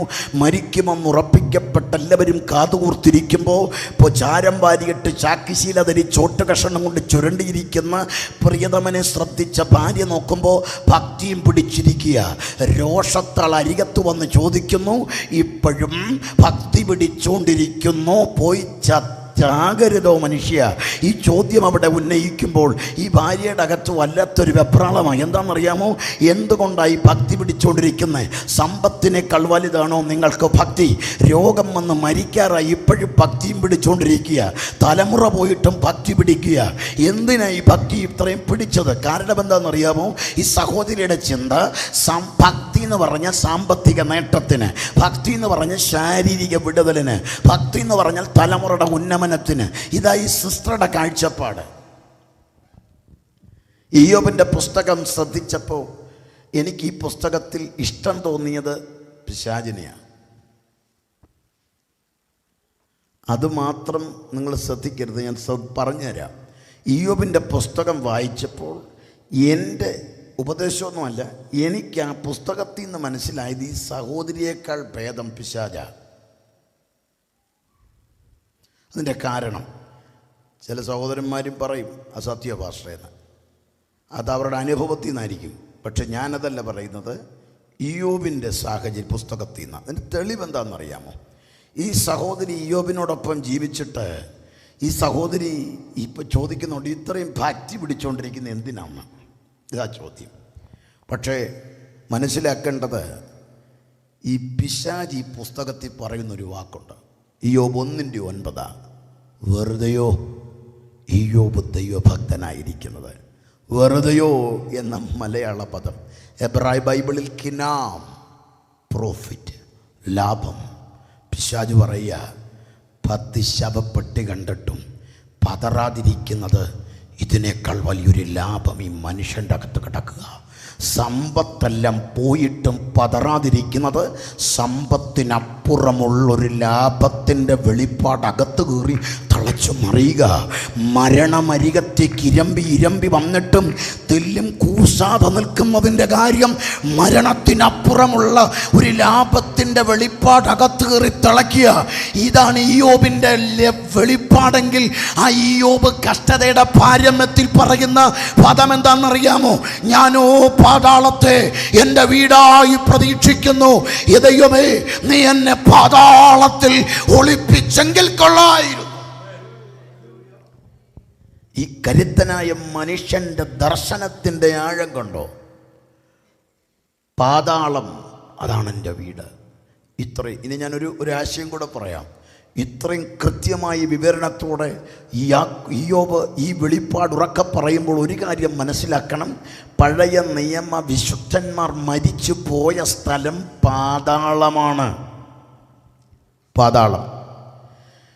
ഈ പാതാളം എന്ന് പറയുമ്പോൾ ചിലർക്ക് ഇപ്പോൾ ഒരു കാര്യം ഉറപ്പിക്കാം, പഴയ നിയമ വിശുദ്ധന്മാർ മരിച്ചുപോയ സ്ഥലം പാതാളമാണെങ്കിൽ സങ്കീർത്തനം 9:17 ഒരു വാക്യമുണ്ട്. അത് അല്പമൊക്കെ വാക്യം അറിയാവുന്നവരെടുത്ത് പറയാൻ സാധ്യതയുണ്ട്. അതൊന്ന് വായിച്ച് കേൾപ്പിക്കണം. ദുഷ്ടന്മാരും ദൈവത്തെ മറക്കുന്ന സകല ജാതികളും പാതാളത്തിലേക്ക് തിരിയും. അതാണ് അല്പസ്വല്പം വചനമറിയാവുന്നവരും ബൈബിളൊക്കെ വായിച്ചിട്ടുള്ള ഒരു കൂട്ടത്തിന് ഈ വാക്യം കിട്ടും. അതാണ് കാരണം, നല്ലതൊന്നും കിട്ടിയില്ലേലും ആവശ്യമില്ലാത്തതെല്ലാം കിട്ടും. ആ കൂട്ടത്തിൽപ്പെട്ടതൊന്നാണ് ഇത്. കാരണം പഴയ നിയമ വിശുദ്ധന്മാരെല്ലാം പാതാളത്തിലാന്ന് പറയുമ്പോൾ ഒരു കൂട്ടം ഉറക്കെ പറയാൻ പോകുന്നത് എന്താണെന്നറിയാമോ? പാതാളത്തിലോട്ട് ദുഷ്ടന്മാരും ദൈവത്തെ മറക്കുന്ന സകല ജാതിയും തിരിയും. രക്ഷിക്കപ്പെടാത്തവന് സന്തോഷമായി, സ്നാനപ്പെടാത്തവന് സന്തോഷമായി, പിന്മാറ്റക്കാരനും സന്തോഷമായി. കാരണം പാതാളത്തിലോട്ട് തിരിയും. എന്നാൽ വാടുന്ന മുഖങ്ങളുണ്ട്. അതാരാന്നറിയാമോ? ദൈവകൃപ പ്രാപിച്ച ഒരു കൂട്ടം ആത്മീകരുടെ അകത്തൊരാവല്, ഒരു വിങ്ങല്. എന്താണെന്നറിയാമോ? കർത്താവേ, ഞങ്ങൾ ഈ കഷ്ടപ്പെട്ടു പോകുന്നിടത്തോട്ട് ഇവനും കൂടെ വരുമോ? പേടിക്കണ്ട, ആ വാക്യത്തെ ഞാനൊന്ന് വിവരിക്കാൻ പോവാ. പാതാളം എന്ന പേര് കൊണ്ട് ഒന്നാണെങ്കിലും അവിടെ ചെന്ന് കഴിയുമ്പോൾ ഒരു വലിയ ആർച്ചാണ് പാതാളം. ആ ആർച്ചിൽ എഴുതി വെച്ചിട്ടുണ്ട്, ഗേറ്റിൽ പാതാളമെന്നുണ്ട്. പാതാളം കഴിഞ്ഞ് ഒരുവൻ അകത്തോട്ട് കയറിക്കഴിയുമ്പോൾ കുറഞ്ഞത് 2 നിലയാണ്. പിടികിട്ടിയോ? പാതാളത്തിന് 3 തട്ടാണ്. 3 തട്ടൂടെ പറഞ്ഞാൽ 10 മണിയായാലും വീട്ടിൽ പോക്കുണ്ടാകുകയില്ല. 3 തട്ട്. ഇനി അതേക്കുറിച്ച് ചിന്തിക്കേണ്ട, ഞാൻ ഇത്രേ പറയുന്നുള്ളൂ, ഒന്നിലധികം. അതെന്തിനാ ഈ ഒന്നിലധികം പറയുന്നതെന്നറിയാമോ? ഈ പാതാളം എന്ന് പറയുമ്പോൾ കേൾക്കുമ്പോൾ ഒന്നാണെങ്കിലും ഗേറ്റ് അങ്ങോട്ട് കടന്നു കഴിയുമ്പം ഒന്നിലധികം ഉണ്ട്. നമുക്കത് മതി. കാരണം ഒന്നിച്ചല്ലെന്നറിഞ്ഞാൽ പോരായോ? അപ്പോഴേക്കും ഒരു സന്തോഷമാവില്ലയോ? അത്രേ ഉള്ളൂ. അല്ലാതെ ആരൊക്കെ എവിടെ പോകുമെന്ന് പറഞ്ഞു ദുഃഖം വരുന്നതിലും എന്ത് നല്ലതാ. ഒന്നിച്ചല്ലെന്നറിയുമ്പോൾ നമുക്കൊരു സന്തോഷമാവട്ടെ. ഒന്നിച്ചല്ല എങ്ങനെ തെളിയിക്കാൻ പറ്റും? തിരുവിടത്തിൽ വാക്യങ്ങൾ ഇങ്ങനെയാണ്. ആവർത്തനം 32:22 എൻ്റെ കോപത്താൽ തീ ജ്വലിച്ചു പാതാളത്തിൻ്റെ ആഴത്തോളം കത്തും. പാതാളത്തിൻ്റെ ആഴം, deepest part of Sheol, lowest hell, കീഴെയുള്ള പാതാളം. അപ്പോൾ ശ്രദ്ധിച്ചേ, കീഴെയുള്ള പാതാളം എന്ന് പറയുമ്പോൾ തീയുള്ള കീഴെയുള്ള പാതാളം, ദൈവത്തിൻ്റെ കോപത്തിൻ്റെ തീ കത്തുന്ന കീഴെയുള്ള പാതാളം. വീണ്ടും തിരുവെഴുത്ത് പറയുന്നു, സങ്കീർത്തനം 86:13 വാക്യം ഇങ്ങനെയാണ്: എൻ്റെ ദൈവമായ യഹോവേ, എന്നോടുള്ള നിൻ്റെ ദയ വലിയതല്ലോ, നീ എൻ്റെ പ്രാണനെ അധമ പാതാളത്തിൽ നിന്ന് രക്ഷിച്ചു. ലോവസ്റ്റ് ഹെൽ, കീഴെയുള്ള പാതാളം. വീണ്ടും സദൃശ്യവാക്യങ്ങളാണ്. 15:24 ബുദ്ധിമാന്റെ ജീവയാത്ര മേലോട്ടാകുന്നു, കീഴെയുള്ള പാതാളത്തെ അവൻ ഒഴിഞ്ഞു പോകുകയാണ്. വീണ്ടും തിരുവെടുത്ത് പറയുന്നു, യെശയ്യാ പ്രവാചക പുസ്തകം, അരുണോദയ പുത്രനായ ശുക്രാ, നീ എങ്ങനെ വിട്ടേറ്റ് നിലത്ത് വീണു, നിന്റെ നിമിത്തം കീഴെ പാതാളം ഇളകിയിരിക്കുന്നു. അപ്പോൾ ഒരു കാര്യം ഉറപ്പിക്കണം, മീതെ പാതാളം, കീഴെ പാതാളം, മീതെയുള്ള പാതാളവും കീഴെയുള്ള പാതാളവും. ഇനി ഇത് രണ്ടും കൂടെ നസറായൻ്റെ കാലമായപ്പോൾ ലൂക്കോസ് 16-ാം അധ്യായത്തിൽ നസറിനാഥൻ ഒരു വിവരണം നൽകുന്നുണ്ട്. 2 മനുഷ്യർ, ധനവാനും ലാസറും, 2 മനുഷ്യരുണ്ടായിരുന്നു എന്ന് പറഞ്ഞ് ആ ഭാഗം വിവരിക്കുക. 2 മനുഷ്യൻ, 2 ജീവിതം, 2 സാഹചര്യം, 2 മരണം, 2 അടക്കം, 2 ഉയർപ്പ്.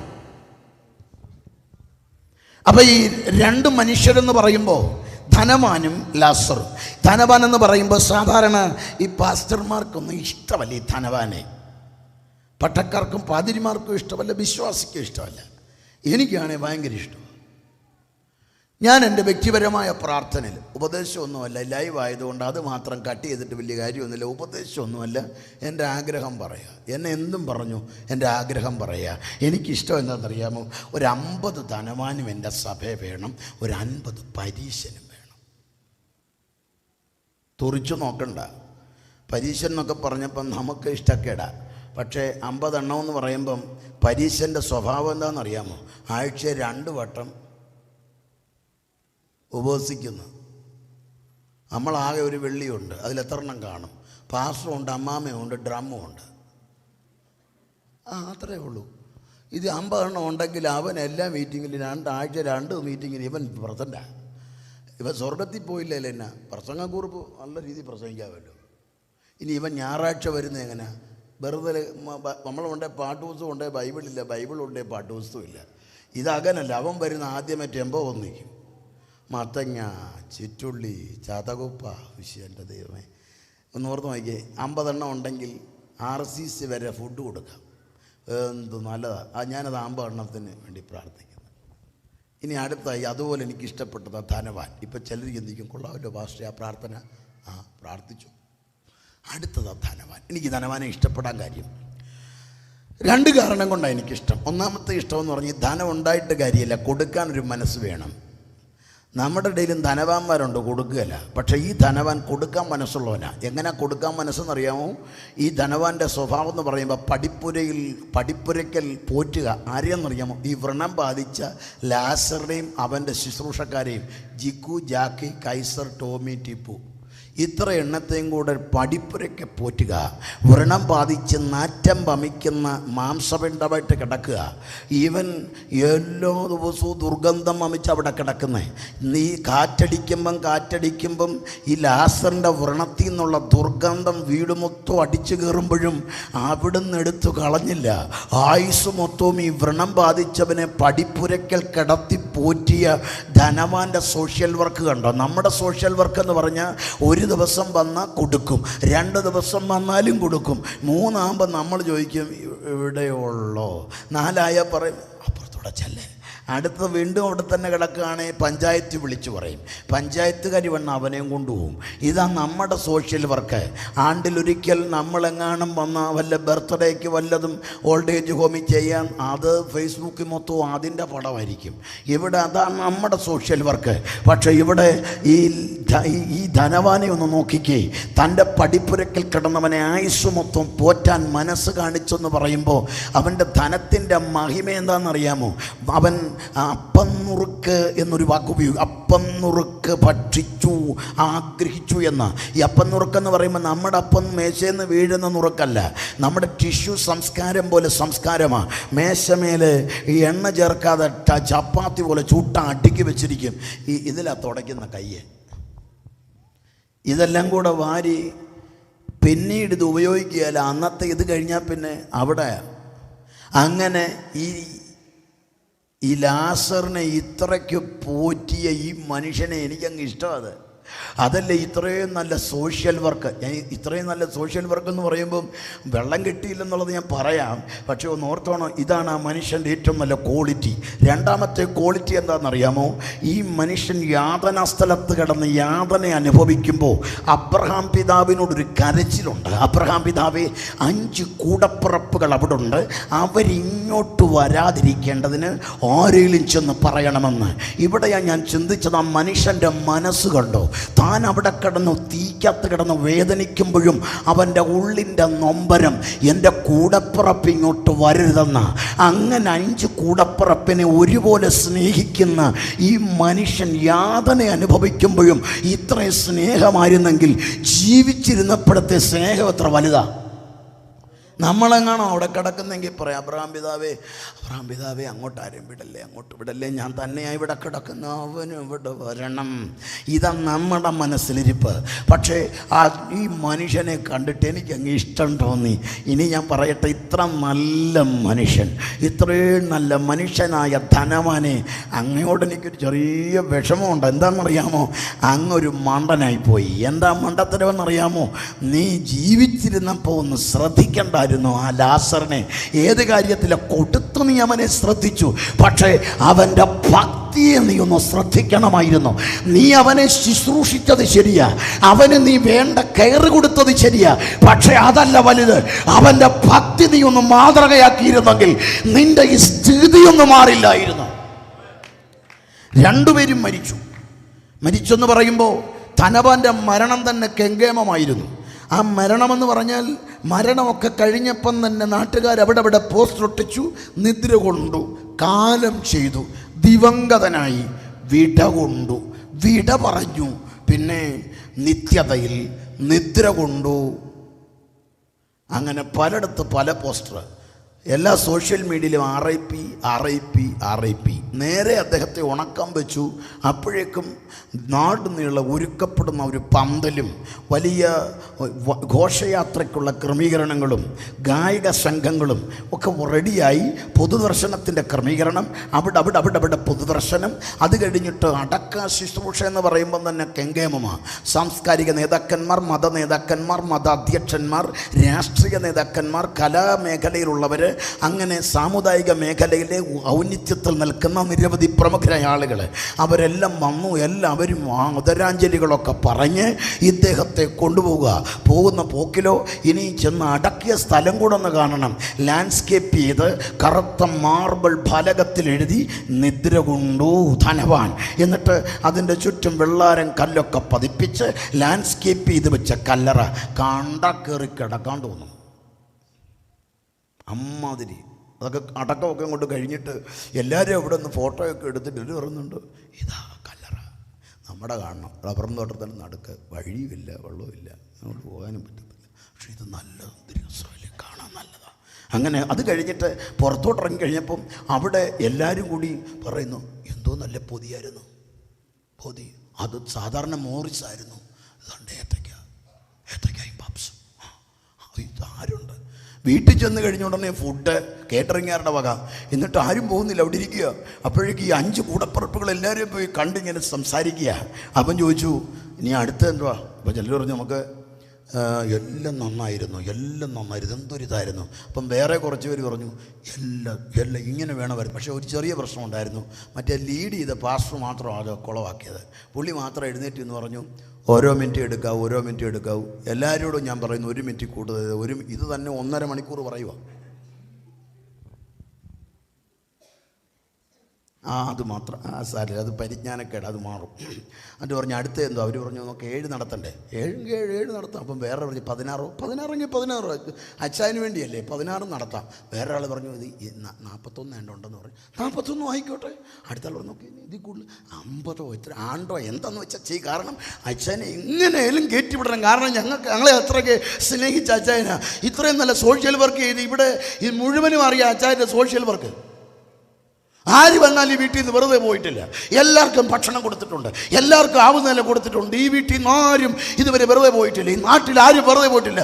അങ്ങനെയുള്ള ഞങ്ങളുടെ അച്ചായന് എങ്ങനെയും അങ്ങനെ കാര്യമൊക്കെ പറഞ്ഞുകൊണ്ടിരിക്കുമ്പോഴത്തേനും അപ്പുറത്തൊരു ചെറിയ മൂളലും ഞരക്കമൊക്കെ കേട്ടു. ആരോ എന്താ അത്? ചെന്ന് നോക്കിയപ്പം ലാസ് അങ്ങ് പോയി. അപ്പോൾ ആരോ എന്ന് പറഞ്ഞു, അത് മറ്റേ നായ്ക്കളെല്ലാം കൂടെ എന്താ പറ്റി? അവൻ പോയി, ചത്തുപോയവനെ പോയി. പാവമായിരുന്നേ, ആരുമില്ലായിരുന്നു, ഇവിടെ കൊണ്ട് കളഞ്ഞിട്ട് പോയതാന്നേ. പിന്നെ അച്ചായനവന് നോക്കിയത്, അച്ചായൻ്റെ കരണം ഉണ്ടായിരുന്നു. ഇപ്പം ആരുമില്ലാത്ത ഇവനെന്തോ ഇത് പഞ്ചായത്തിൽ വിളിച്ച് പറഞ്ഞിട്ടുണ്ട്. പഞ്ചായത്തിലെ വണ്ടി വന്നു, പഴം പായ്ക്കത്തോട്ട് പൊതിഞ്ഞ് കെട്ടി കൊണ്ടുപോകുമ്പോഴും അവിടെ ഇരുന്ന ആളുകൾ പറയുന്നുണ്ട്, ഇതൊക്കെ ഓരോ മനുഷ്യൻ്റെ അവസ്ഥ കണ്ടില്ലേ, ഉണ്ടോ? ആരുമില്ല ഇങ്ങനെ ഉണ്ടോ? മറ്റേ എന്തൊരു അടക്കമായിരുന്നു, ഇതൊക്കെ കണ്ട് ഇതാ ഇവൻ്റെയൊക്കെ അവസ്ഥ പോന്നാണ്ട് അതിനൊക്കെ കഷ്ടം. ഇനിയിപ്പോൾ ആ പഞ്ചായത്തിൻ്റെ അവിടെ കണ്ടാ കൊണ്ടിടുന്നത് കഷ്ടം. ആരായത് കൊണ്ടിടുന്ന കല്ലറയിലൊന്നുമില്ല, കഷ്ടം. അങ്ങനെ അടക്കവും കഴിഞ്ഞു. അങ്ങനെ 2 പേരുടെ അടക്കമൊക്കെ കഴിഞ്ഞു എന്ന് പറഞ്ഞ് എല്ലാവരും നിൽക്കുമ്പോൾ കർത്താവ് പറയുക, തീർന്നില്ല. ഈ 2 പേരുടെ അടക്കം കഴിഞ്ഞ് 2 ഇടത്ത് ഇവർ പ്രസൻ്റ് ആയിരിക്കുക. അവിടെ എഴുതിയിരിക്കുന്നു, ലാസർ അബ്രഹാമിൻ്റെ മടിയിൽ ഇരിക്കുമ്പോൾ ധനവാൻ യാതന സ്ഥലത്ത് കിടന്ന് യാതന അനുഭവിക്കുന്നു. ധനവാൻ മേലോട്ട് നോക്കി. അർത്ഥമെന്താ? ധനവാൻ താഴെ കിടക്കുമ്പോൾ മേളിൽ ലാസറിനെ കണ്ടെങ്കിൽ പഴയ നിയമ വിശുദ്ധന്മാരിരിക്കുന്നതിൻ്റെ അടിത്തട്ടിൽ ഒരിടമുണ്ട്, യാതന സ്ഥലം. സ്തോത്രം. അപ്പോൾ അവിടെ കിടന്നുകൊണ്ട് മേളോട്ട് നോക്കി. അബ്രഹാമിൻ്റെ മടി. ഈ അബ്രഹാമിൻ്റെ മടി എന്നൊക്കെ പറയുമ്പം ശരിക്കും ഈ പാതാളത്തിൻ്റെ പേര് മാറി അബ്രഹാമിൻ്റെ മടി. ഞാനും ഇത് വായിച്ചപ്പം ചിന്തിച്ചത്, ഈ അബ്രഹാമിൻ്റെ മടി എന്നൊക്കെ വിചാരിച്ചപ്പോൾ എന്താണെന്നാ, ചെല്ലുന്നവരെ എല്ലാം മടി പിടിച്ചിരുത്തുക. അബ്രഹാം ഇസ്ഹാക്കിനെ ഇരുത്തി, യാക്കോബിനെ ഇരുത്തി, യോസഫിനെ ഇരുത്തി. ഞാൻ പിന്നെ എല്ലാവരും ഇരുത്തിയപ്പോൾ ഞാൻ വിചാരിച്ചത് ഇതെന്തൊരു മടിയാടാ. പിന്നെ പിടികിട്ടിയത് ഇതല്ല, ക്രീക്ക് ചെറു സ്ഥലം. ഈ വിശ്രമ സ്ഥലത്തിൻ്റെ പേര് അബ്രഹാമിൻ്റെ മടി. ഞാൻ എൻ്റെ ദൈവത്തോട് ചോദിച്ചു, കർത്താവേ ഈ പേര് വേണ്ടായിരുന്നു, ബേർഷേബെന്നോ ശാലേമെന്നോ പിന്നെ വല്ല പേരൊക്കെ ആയിരുന്നെങ്കിൽ ഒരു പഞ്ചുണ്ടായിരുന്നു. രഹബോത്ത് ദൈവം ഉണ്ടാക്കി, ഇതെന്തിനെ ഇട്ട, അല്ലെ ഗിൽഗാലോ ഒക്കെ ഇട്ടാൽ പോരായിരുന്നു. തമ്പുരാൻ പറഞ്ഞത്, പൊന്നുമോനെ ഇതിനെ ഇടാൻ ഇതിൽ കുറഞ്ഞ് പേരില്ല. കാരണം എന്താണെന്നറിയാമോ? കൽദയ പട്ടണമായ ഊരിൽ നിന്ന് ഇവൻ ഇറങ്ങുമ്പോൾ, ഈ അബ്രഹാം ഇറങ്ങുമ്പോൾ ഉണ്ടല്ലോ, അവനോട് ഞാൻ പറഞ്ഞു ദേശവും പിതൃഭവനവും ചർച്ചക്കാരെയും വിടാൻ പറഞ്ഞതാണ്. അവൻ വിട്ടിറങ്ങാൻ പറയുമ്പോൾ അവനോട് ഞാൻ പറഞ്ഞൊരു കാര്യമുണ്ട്, നീ 3 കാര്യം വിട്ടാൽ മതി, ഞാൻ 7 അനുഗ്രഹം തരാം. 3 എണ്ണം വിടാം, നിൻ്റെ പിതൃഭവനം, ദേശം, ചർച്ചക്കാരെ. വീട്ടിൽ ചെന്ന് അപ്പനോട് പറഞ്ഞു, അപ്പച്ചാ ഞാൻ ഇറങ്ങുക കേട്ടോ. എങ്ങോട്ടാടാ? അറിയത്തില്ല. എങ്ങോട്ടാ? എനിക്ക് കാണിപ്പാനിരിക്കുന്നതാണ്. എങ്ങനെയാ ഞാൻ വരണ്ടേ? വേണ്ട. അതെന്താ? നിങ്ങൾ വേണ്ട. പിന്നെ ഇവിടുന്ന് ആരെങ്കിലും വേണോട്? ചർച്ചക്കാരൊന്നും വേണ്ട. അപ്പോൾ പിതൃഭവനവും വേണ്ട. എടാ നമ്മുടെ വീടാരാ? ആർച്ച് ബിഷപ്പുണ്ട്, സെൻട്രൽ പാസ്റ്ററുണ്ട്, DP ഉണ്ട്, ഓവർസിയറുണ്ട്, പ്രസിഡൻ്റുണ്ട്, പിന്നെ മുസ്ലിയാരുണ്ട്, പൂജാരിയുണ്ട്, എല്ലാം ഉള്ള വമ്പം മാത്രമാണോ നമ്മുടെ കുടുംബമായി? ഇവിടുത്തെ ഏറ്റവും വലിയ വിഗ്രഹ നിർമ്മാണത്തിൽ ഏർപ്പെട്ട കുടുംബം വാണ്ടറിങ് അരാമ്യൻ, അലഞ്ഞു തിരിഞ്ഞ് നടന്ന അരാമ്യ കുടുംബമാണ്. അങ്ങനെ അരാമ്യ കുടുംബത്തിൻ്റെ പാരമ്പര്യം വിട്ട് പോവുകയാണോ? പോവുക എന്ന് വയ്ക്കാറും നിൻ്റെ അവസ്ഥ മോശമാകും. നിൻ്റെ കാര്യം ഗതികേടാ. നീ ഇങ്ങനെ പോയാൽ എങ്ങനെ? ഒന്നും അറിഞ്ഞുകൂടാ. ദേശം വിട്ടു, പിതൃഭവനം വിട്ടു, ചർച്ചക്കാരെ വിട്ടിറങ്ങുമ്പോൾ നാട്ടുകാർ പറഞ്ഞു, അഡ്രസ്സ് കളയുക. അബ്രാമേ നിൻ്റെ അഡ്രസ്സ് നോക്കുക അബ്രാം. ഇനി നീ ഗതികെട്ട് പോത്തേ ഉള്ളൂ. നിൻ്റെ ഭാര്യയുടെ അവസ്ഥ എന്താ? നിൻ്റെ തലമുറയുടെ അവസ്ഥ എന്താ? നീ ഇങ്ങനെ പോയാൽ ഇവിടെ ആകും. ചോദ്യങ്ങൾ ഒരുപാടാണ്. 3 കാര്യവും വിട്ടിട്ടങ്ങോട്ട് ഇറങ്ങുമ്പം ഒടയതമ്പുരാൻ കൊടുക്കുന്നത്, ഞാൻ 7 അനുഗ്രഹം തരും. അതിലൊന്നാമത്തേതിൻ്റെ പേര്, നിന്നെ അനുഗ്രഹിച്ചതിൻ്റെ പേര് ഞാൻ വലുതാക്കും. എന്താ അർത്ഥമെന്നറിയാമോ? നിൻ്റെ പേര് ഞാൻ വലുതാക്കും. അതിൻ്റെ അർത്ഥം അബ്രാമിൻ്റെ അഡ്രസ്സ് കളഞ്ഞ ഇറങ്ങിയ ശരിക്കും UT അബ്രാം, അല്ലെങ്കിൽ അബ്രാം UT. ഊർ ദേശത്തെ തേരഹിൻ്റെ മകൻ അബ്രാം, അങ്ങനെയാണ് ശരിക്കും. അപ്പോൾ ആധാറിൽ വരേണ്ടത് UT അബ്രാം, അല്ലെങ്കിൽ അബ്രാം UT. ഈ UT കട്ട് ചെയ്തു. ഈ UT കട്ട് ചെയ്തിട്ട് ഇറങ്ങിയപ്പോൾ എല്ലാവരും പറഞ്ഞ അഡ്രസ്സ് പോയെന്ന്. പക്ഷെ സ്വർഗം പറയുക, അബ്രാം നിനക്ക് ഞാനൊരു ഇനിഷ്യൽ തരിക. നീ അബ്രാം അല്ല, അബ്രഹാം. ഇനി ഞാൻ എൻ്റെ പേര് മാറ്റാൻ പോവുക. ഞാൻ യാഹുവേ എന്നല്ല ഇനി അറിയുന്നത്, അബ്രഹാമിൻ്റെ ദൈവം. തീരുന്നില്ല. ഇനി സന്തതി അബ്രഹാമിൻ്റെ സന്തതി, വാഗ്ദത്തം അബ്രഹാമിൻ്റെ വാഗ്ദത്തം, അവകാശം അബ്രഹാമിൻ്റെ അവകാശം, അനുഗ്രഹം അബ്രഹാമിൻ്റെ അനുഗ്രഹം, തലമുറ അബ്രഹാമിൻ്റെ തലമുറ. വാഗ്ദത്തങ്ങളും അനുഗ്രഹങ്ങളും നന്മകളുമെല്ലാം അബ്രഹാമിൻ്റെ പേരിലേക്ക് ചേർത്തിട്ട് സ്വർഗം പറയുക, നിന്നെ ആരും മറന്നാലും മറക്കാത്ത ഞാൻ നിൻ്റെ പേര് വലുതാക്കും. ഇന്ന് രാത്രി ഗ്രൗണ്ടിൽ വന്ന ആത്മീയരോട് പറയുന്നത്, യേശുവിനെ കണ്ടതിൻ്റെ പേരിൽ വീട് വിട്ടതും നാട് വിട്ടതും ബന്ധങ്ങൾ വിട്ടതിൻ്റെ പേരിൽ നിന്നുകെട്ട് ഞരങ്ങി ഒതുങ്ങിപ്പോകേണ്ട. നീ വിട്ടത് ആർക്കു വേണ്ടിയാ? കർത്താവിന് വേണ്ടിയാ. പക്ഷേ കർത്താവ് പറയുന്നത് അത് നഷ്ടമല്ല. നിന്നെ വികൃത്യമായി അളന്ന് തൂക്കി നിന്നെ മാനിക്കുന്നൊരു വേദിയുണ്ട്. നിന്നെ എനിക്ക് വേണ്ടി നഷ്ടപ്പെടുത്തിയതിന് പകരം നിന്റെ പേര് ഞാൻ പ്രസിദ്ധമാക്കുന്ന നാളുണ്ട്. ഇന്ന് രാത്രി അഭിഷിക്തന്മാരെ, യേശുവിനെ കണ്ടതിൻ്റെ പേരിൽ ആരെല്ലാം ഒതുക്കാൻ നോക്കിയാലും ഇന്ന് രാത്രി കർത്താവ് പറയുന്നത്, ഒതുക്കാൻ പറ്റാത്ത വണ്ണം നിന്റെ പേര് ഞാൻ വലുതാക്കും. Praise the Lord. ഒടയതമ്പുരാന്റെ അനുഗ്രഹത്തിൻ്റെ ഭാണ്ഡം തുറന്നു. പേരങ്ങോട്ട് വലുതാക്കി വന്നു. ദാ കിടക്കുന്നു അബ്രഹാമിൻ്റെ മടി. തമ്പുരാൻ പറയാ, അബ്രഹാമിൻ്റെ മടി എന്നുള്ളത് അവിടെ ഈ യോധനാ സ്ഥലത്തിന് അബ്രഹാമിൻ്റെ മടി എന്ന പേരിടാനുള്ള പ്രധാന കാരണം ഇതാ. അബ്രഹാമിനെ ദൈവം ഇത്രയ്ക്ക് മാനിച്ചെങ്കിൽ, ദൈവത്തിൻ്റെ വിശ്വസ്തത ഇത്ര വലുതാണെങ്കിൽ അതിന്ന് രാത്രി നമ്മുടെ മേലും വെളിപ്പെടും കേട്ടോ. അപ്പോൾ കർത്താവിൻ്റെ വചനത്തിൻ്റെ ശക്തി ഇന്ന് രാത്രി മനസ്സിലാക്കണേ പ്രിയപ്പെട്ടവരെ. യാതനാ സ്ഥലവും അബ്രഹാമിൻ്റെ മടിയും. അബ്രഹാമിൻ്റെ മടിയിലേക്ക് ലാസറെത്തി, യാതന സ്ഥലത്തേക്ക് ധനവാനും എത്തി. 2 ഇടം, മരണാനന്തരം 2 ഇടം. ശ്രദ്ധിച്ചോണേ, മരണം കൊണ്ട് തീരുമെന്ന് കരുതരുത്. മരണം കൊണ്ട് തീരുമെന്ന് ചിന്തിക്കേണ്ട മരണാനന്തരം അവസ്ഥയുണ്ട്. ഈ ലോകം മുഴുവനും പറയുന്നത് മരണം കൊണ്ട് അവസാനിക്കുമെന്നാണ്. പലരും അതുകൊണ്ടാണ് ആത്മഹത്യയെക്കുറിച്ച് ചിന്തിക്കുന്നത്, മരണം കൊണ്ട് തീരും. പക്ഷേ ഇന്ന് രാത്രി അറിയണം, മരണം കൊണ്ട് അവസാനിക്കത്തില്ല. മരണം എന്തിലേക്കോ ഉള്ളൊരു പ്രവേശനമാണ്. ഇതിന് തെളിവുകൾ നിരവധിയാണ്. മരണം കൊണ്ട് തീരുമോ എന്ന് ചോദിച്ചാൽ എല്ലാവരും വിചാരിച്ചു മരണമാണ് അവസാനം. എന്നാൽ ഇന്ന് നമുക്കറിയാം മരണത്തിനപ്പുറം ചിലതുണ്ട്. ഈ ലോകം 3 തരത്തിൽ മരണത്തെക്കുറിച്ച് വീക്ഷണമുണ്ട്. ചാർവാകമതത്തിൻ്റെ പഠിപ്പിക്കൽ യാ ജീവം സുഖം ജീവൻ നാസ്തി മൃത്യോരഗോചര ഭസ്മീഭൂതസ്യ ദേഹസ്യ പുനരാഗമനം കുത. മരണം കൊണ്ടെല്ലാം അവസാനിക്കുമെന്ന് പറയുന്നൊരു കൂട്ടം. മറ്റൊരു കൂട്ടം പറയുന്നത് ശ്രീ ശങ്കരാചാര്യർ ഭജഗോവിന്ദത്തിൽ പറയുന്നത് പുനരഭിജനനം പുനരഭിജടരേ ജഡരേ ശയനം. ജനനമൃതികളുടെ അനന്തമായ ആവർത്തനം. മനുഷ്യൻ ഇരുകാലി നാൽക്കാലിയായി പിറക്കുകയാണ്. എന്നാൽ അതല്ല ബൈബിളിൻ്റെ പ്രഖ്യാപനം.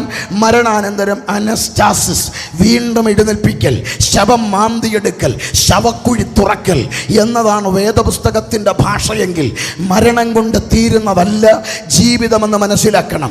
ഇതിന് ജസ്റ്റിസ് കൃഷ്ണയ്യർ, നമുക്കെല്ലാവർക്കും അറിയാവുന്ന ആള്, ബഹുമാന്യനായ മനുഷ്യൻ, തൻ്റെ പ്രിയതമയുടെ മരണശേഷം മരണത്തെക്കുറിച്ച് പറഞ്ഞൊരു വാക്കുണ്ട്. എൻ്റെ പ്രിയതമയുടെ മരണശേഷമാണ് ഞാൻ മരണത്തെ അറിഞ്ഞത്. ഒരു കാര്യം എനിക്ക് മനസ്സിലായി, മരണം അവസാനമല്ല, മറ്റെന്തിലേക്കോ ഉള്ള പ്രവേശന കവാടം മാത്രമാണ് എന്ന് പറയുമ്പോൾ ഒരു കാര്യം ഉറപ്പിക്കണം, മരണം കൊണ്ട് തീരുന്നതല്ല.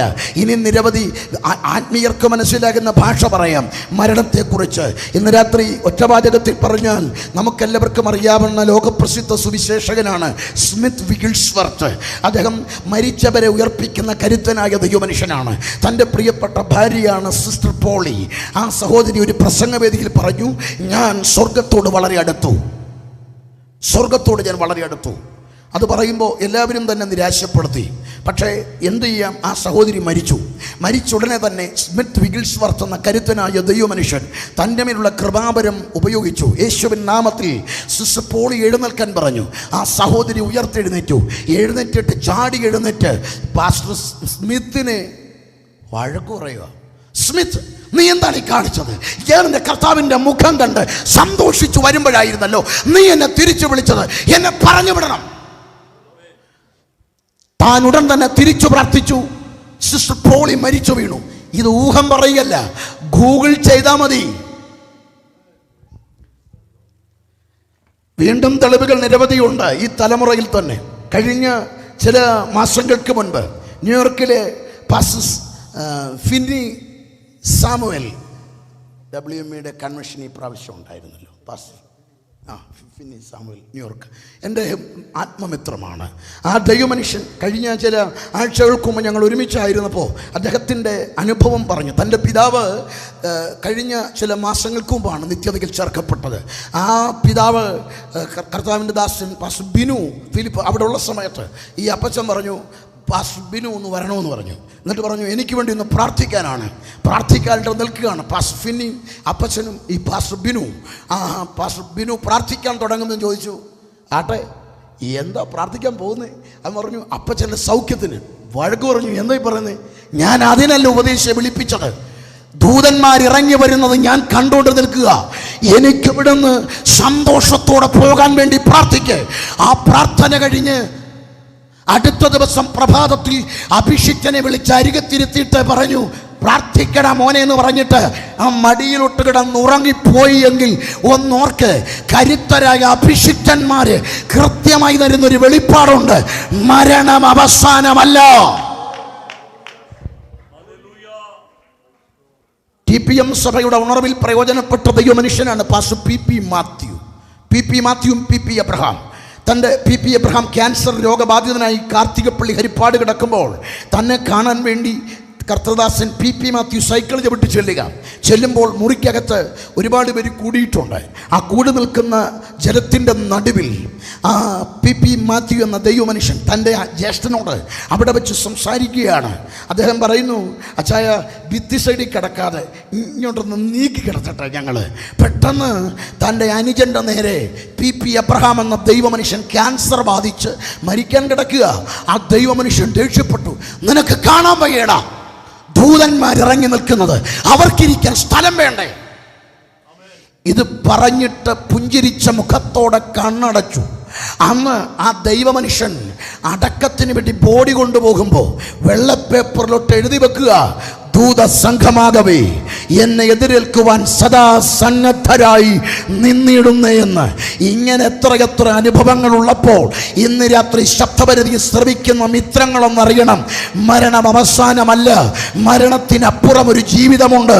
ഇന്ന് രാത്രി യേശു ക്രിസ്തു പറയുന്നു, മരണാനന്തരം രണ്ടവസ്ഥയുണ്ട്, സ്വർഗവും നരകവുമാണ്. എല്ലാ മനുഷ്യനും മരണാനന്തരം രണ്ടവസ്ഥയുണ്ട്. എന്താണ് സ്വർഗവും നരകവും? മരണാനന്തരമുള്ള രണ്ട് നിത്യമായ വാസസ്ഥലമാണ്. നരകമെന്ന് പറഞ്ഞാൽ നിത്യവേദനയുടെ സ്ഥലം, നിത്യദണ്ഡന സ്ഥലം, ചാകാത്ത പുഴു, കെടാത്ത തീ, കൃമി, പുഴുക്കളുള്ള സ്ഥലമാണ്. ചിലർ പറയുന്നത് സങ്കല്പമാണ്. ചില താത്വികന്മാരുണ്ട്, ചുമ്മാ അതിലെ നാട് കണ്ടെന്നറിയാം, നാട് മാത്രം കണ്ടിട്ട് വന്നിട്ടിരുന്ന് പറയുക ഇതൊക്കെ ഓരോ തട്ടിപ്പാണ്, സങ്കല്പമാണ്. അല്ല സാറേ, സങ്കല്പമാണെന്ന് പറയുന്നതിൻ്റെ കാര്യം കണ്ടവരുണ്ടോ എന്നുള്ളത് ആവശ്യം. ഓക്കെ, സാർ ഈ നെപ്റ്റ്യൂൺ കണ്ടോ? ഇല്ല. യുറാനസ് കണ്ടോ? ഇല്ല. ഈ ശുക്രനെ കണ്ടോ? ഇല്ല. ഈ സൗരയൂഥം മുഴുവൻ കണ്ടോ? ഇല്ല. പിന്നെ കോടാകോടി ഗോളമുണ്ടെന്നുള്ളത് വല്ലതും കണ്ടോ? ഇല്ല. പിന്നെ ഇതെങ്ങനെ വിശ്വസിക്കുന്നത്? അങ്ങ് വിശ്വസിക്കുക. മാനത്തോട്ട് നോക്കി നാസ പറഞ്ഞെന്ന് പറഞ്ഞ് അങ്ങ് വിശ്വസിക്കുക. ഇങ്ങനെ അങ്ങ് കണ്ണുമടച്ചങ്ങ് വിശ്വസിക്കങ്ങ് രണ്ട് ഗോളമായിട്ട് വിശ്വസിക്കുന്നതിന് വലിയ കുഴപ്പമൊന്നുമില്ലല്ലോ, അങ്ങ് വിശ്വസിച്ചേര്. ഇനി അടുത്ത കാര്യമാണ്, സങ്കല്പമല്ല എന്ന് പറയുമ്പോൾ തന്നെ വേറെ ചിലർ പറയുന്നത് ഇതല്ല ഇവിടാണ്. ചിലരിരുന്ന് പറയുന്നത് സ്വർഗമൊക്കെ ഇവിടെ, നരകവും ഇവിടെ. ഇതാണോ സ്വർഗം? കൊട്ടേഷനും കൂലിത്തല്ലും പെൺപാണിയും ഉള്ളതാണോ സ്വർഗം?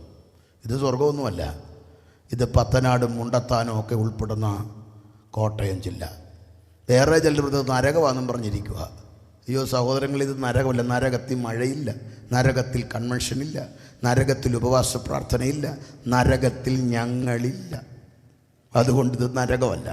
അപ്പോൾ ഇത് സ്വർഗവും നരകവുമല്ല, ഇത് ഭൂമിയാണ്. അപ്പോൾ ഈ സ്വർഗവും നരകവും യാഥാർത്ഥ്യമാണെന്ന് എങ്ങനെ അറിയാം?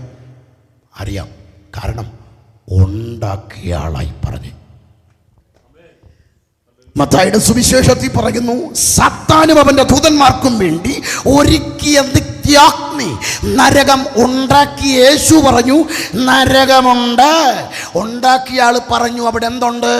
നരകത്തിൽ കരച്ചിലുണ്ട്, നരകത്തിൽ പല്ലുകടിയുണ്ട്, നരകത്തിൽ ഇരുട്ടുണ്ട്, നരകത്തിൽ പുഴുവുണ്ട്, നരകത്തിൽ കെടാത്ത തീയുണ്ട്, നരകത്തിൽ കൃമിയുണ്ട്. ഇത്രയും പോരെ? ഇനി ഇതിൽ കൂടുതൽ അറിയണമെങ്കിൽ നീ പോയി നോക്ക്. യേശു പറഞ്ഞുണ്ട്.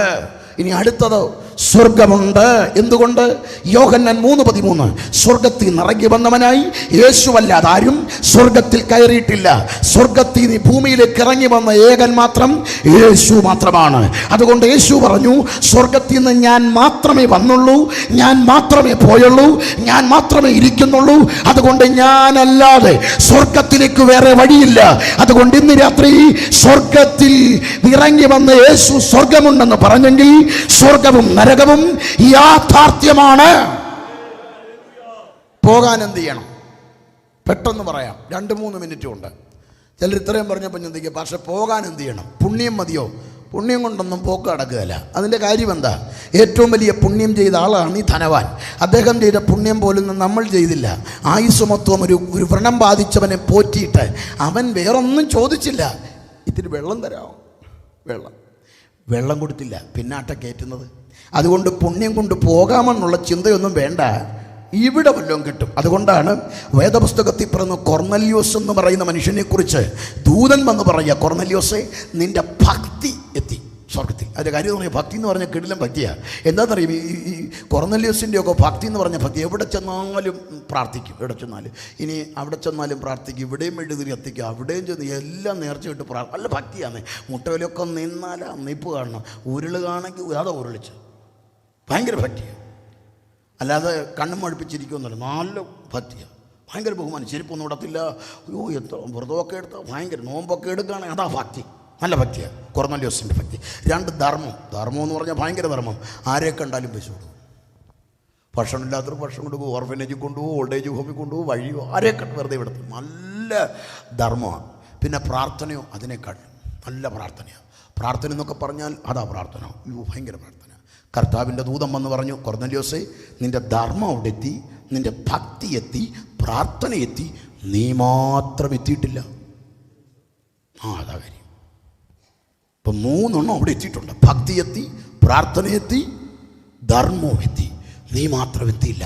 അപ്പോൾ കൊർന്നല്യോസിന് മറുപടി കൊടുത്തു, നിനക്ക് എത്തണമെങ്കിൽ തോൽക്കൊല്ലനായ ശീമോൻ്റെ വീട്ടിൽ ഒരു ഉപദേശിയുണ്ട്, പുള്ളിയെ വീട്ടിൽ വിളിച്ചൊരു പ്രസംഗം കേട്ട് കഴിഞ്ഞാൽ പിന്നെ നീയും എത്തും. അതാ. അപ്പോൾ അങ്ങനെ ദൈവം ഇടപെട്ടതുപോലെ ഈ ബെഥെസ്ദ പ്രയർ സെൻ്ററിനോട് പറഞ്ഞു, കൊല്ലത്തെ വിളിച്ചാൽ മതി. അങ്ങേര് വന്നൊരു പ്രസംഗം പ്രസംഗിച്ചോടുകൂടി ഇവിടുത്തെ കൊർന്നല്യോസ് എല്ലാം. അപ്പോൾ ഇന്ന് രാത്രി ശബ്ദപരിധി ശ്രവിക്കുന്ന മിത്രങ്ങൾ അറിയണം, ദാനം കൊണ്ടോ ധർമ്മം കൊണ്ടോ പോകുകയല്ല. ഇന്ന് രാത്രി അതങ്ങ് ഉറപ്പിച്ചേര്. നിന്റെ ദാനത്തിനും ധർമ്മത്തിനും ഇവിടെ ദൈവം നിന്നെ അനുഗ്രഹിക്കും. അത് സ്വർഗത്തിൽ കൊണ്ടുപോകാനല്ല. ഇനി വേറെ ചിലർ വിചാരിച്ചിരിക്കുന്ന കർമ്മമാണെന്നാ. അയ്യോ, കർമ്മം കൊണ്ടും പറ്റില്ല. അതെന്താ? കർമ്മമാണെങ്കിൽ ഈ ധനവാന്റെ 5 കൂടപ്പിറപ്പുകൾ അവിടെ ഉണ്ട്. അവർ നടത്തിയ ഒരു കർമ്മം കൊണ്ടും അവിടുന്ന് പോയെന്നല്ലെന്നേ, വെള്ളം കിട്ടിയില്ലല്ലോ. പോകുന്നത് പോട്ടെ, വെള്ളം മതിയല്ലോ. വെള്ളം പോലും കിട്ടിയില്ലെങ്കിൽ ഇവിടുത്തെ കർമ്മം കൊണ്ടും ഒന്നും നടക്കുകയല്ല. ഇനി വേറെ ചിലർ പറഞ്ഞ കർമ്മം എന്തിന്? അതിങ്ങനെ ചെയ്തുകൊണ്ടിരിക്കുമ്പം ഇടയ്ക്കിട്ട് കഴുകി മേളോട്ട് കയറ്റും. അതായത് ലിഫ്റ്റ് ഉണ്ടെന്നാ, ബസ് പുർക്കാന, അങ്ങനൊന്നുമില്ല, തട്ടിപ്പ. അത് അബ്രഹാം പിതാവ് പറയാണ്, ധനവാനെ, ഇതിനിടയ്ക്ക് പിളർപ്പ, അവിടുന്ന് ഇങ്ങോട്ടും ഇവിടുന്ന് അങ്ങോട്ടും വരവ് പോക്കില്ല. ഇന്ന് രാത്രി ഒരു കാര്യം അറിഞ്ഞോണേ, മരിച്ചു കഴിഞ്ഞ് കയറി പോകാമെന്ന് കരുതണ്ട. യേശു പറയുന്നു, ജീവിച്ചിരുന്ന് എന്നിൽ വിശ്വസിക്കുന്നവൻ മരിച്ചാലും ജീവിക്കും. അതുകൊണ്ട് എപ്പോഴാ വിശ്വാസം നടക്കേണ്ടത്? മണ്ണിൽ മരിച്ചടക്കപ്പെടും മുൻപ് യേശുവിൽ വിശ്വസിക്കണം. സ്വർഗത്തിൽ പോകാനുള്ള വഴി എന്താ? യാതനാ സ്ഥലത്ത് കിടന്ന് ധനവാൻ പറയുന്നൊരു വാക്കുണ്ട്, അബ്രഹാം പിതാവേ, ആരെങ്കിലും ചെന്ന് പറഞ്ഞാൽ അവൻ മാനസാന്തരപ്പെടും. അപ്പോൾ സ്വർഗത്തിൽ പോകാനുള്ള വഴി മാനസാന്തരമാണ്. എന്താ മാനസാന്തരം? കർത്താവായ യേശു ക്രിസ്തുവിന് രക്ഷകന് നാഥനുമായി ഹൃദയത്തിൽ വിശ്വസിച്ച് വാഗോണ്ട് ഏറ്റുപറഞ്ഞ് രക്ഷാനിർണയം പ്രാപിച്ച് പാപവഴി ഉപേക്ഷിച്ച് യേശുവിങ്കലേക്ക് പശ്ചാത്താപത്തോടെ തിരിയുന്ന പ്രവൃത്തി മാനസാന്തരമെങ്കിൽ ഇന്ന് രാത്രി ഉച്ചഭാഷണിയുടെ പരിധിയിൽ എന്നെ ശ്രവിക്കുന്ന മിത്രമേ ഒന്നറിയണം, ആകാശത്തിന് കീഴിൽ മനുഷ്യരുടെ ഇടയിൽ രക്ഷിക്കപ്പെട്ട സ്വർഗത്തിൽ പോകാൻ നൽകപ്പെട്ട ഏക വഴി യേശുവിന്റെ നാമമാണ്. മറ്റൊരുത്തനും രക്ഷയില്ല, മറ്റൊരിടത്തും രക്ഷയില്ല, മറ്റൊന്നിലും രക്ഷയില്ല. നാം രക്ഷിക്കപ്പെടുവാൻ നൽകപ്പെട്ട ഏകനാമം യേശുവിന്റെ നാമമാണ്. യേശുവിൽ വിശ്വസിച്ചാൽ നീയും നിന്റെ കുടുംബവും രക്ഷ പ്രാപിക്കും. അബ്രഹാമിന്റെ മടിയെന്നറിയപ്പെടുന്ന പാതാളത്തിലേക്ക് ലാസറെത്തി. ഓർക്കുക, ഇവിടെ കാണാൻ കാൽവറിയുടെ കുലക്കളത്തിൽ തസ്കരൻ്റെ യാചന കേട്ട് കർത്താവ് കൊണ്ടു ചെല്ലുന്നേ. അവിടെ ആരൊക്കെ ഉണ്ടായിരുന്നറിയാമോ? ഹാബേൽ മുതലുള്ള അതികായകന്മാരുടെ വിശ്രമ നഗരിയിലേക്കാണ് കാൽവറിയിലൂടെ തസ്കരൻ ചെന്ന് കയറിയതെങ്കിൽ ഇന്ന് രാത്രി പാപിക്ക് മുമ്പിൽ തുറന്നു കിട്ടിയ ഏറ്റവും വലിയ വാതിൽ പറുദീസയുടെ വാതിൽ. 2 കൃപാസനത്തിൻ്റെ വാതിൽ. 3 മരണത്തിൻ്റെയും പാതാളത്തിൻ്റെയും വാതിൽ. 4 സ്വർഗവാതിൽ കാൽവറിയിൽ തുറന്നു. അതുകൊണ്ട് പാപിക്ക് കലങ്ങേണ്ട കാര്യമില്ല. ഇനി ഞാൻ രണ്ടാമത് പ്രസംഗിക്കുന്നില്ല, ഒരു പശ്ചാത്തലം പറഞ്ഞ് പ്രാർത്ഥിക്കാൻ പോവാം. 15 മിനിറ്റ് എടുക്കും, ശ്രദ്ധിച്ചോണം. നിങ്ങളുടെ ഹൃദയം കലങ്ങണ്ട. ഞാൻ സ്ഥലമൊരുക്കാൻ പോകുന്നു. സഭയെ കലങ്ങണ്ട, ഞാൻ സ്ഥലമൊരുക്കാൻ പോകുകയാണ്. എന്താണെന്നറിയാമോ? ഈ വാക്കിന് ഒരു പശ്ചാത്തലമുണ്ട്. കർത്താവായ യേശുവിൻ്റെ വരവിനോട് ബന്ധപ്പെട്ടും രേഖപ്പെടുത്തിയ വാക്യങ്ങൾക്കെല്ലാം യഹൂദ വിവാഹത്തിൻ്റെ പശ്ചാത്തലമാണ്. ഈ വാക്യത്തിനും യഹൂദ വിവാഹത്തിൻ്റെ ഒരു പശ്ചാത്തലമുണ്ട്.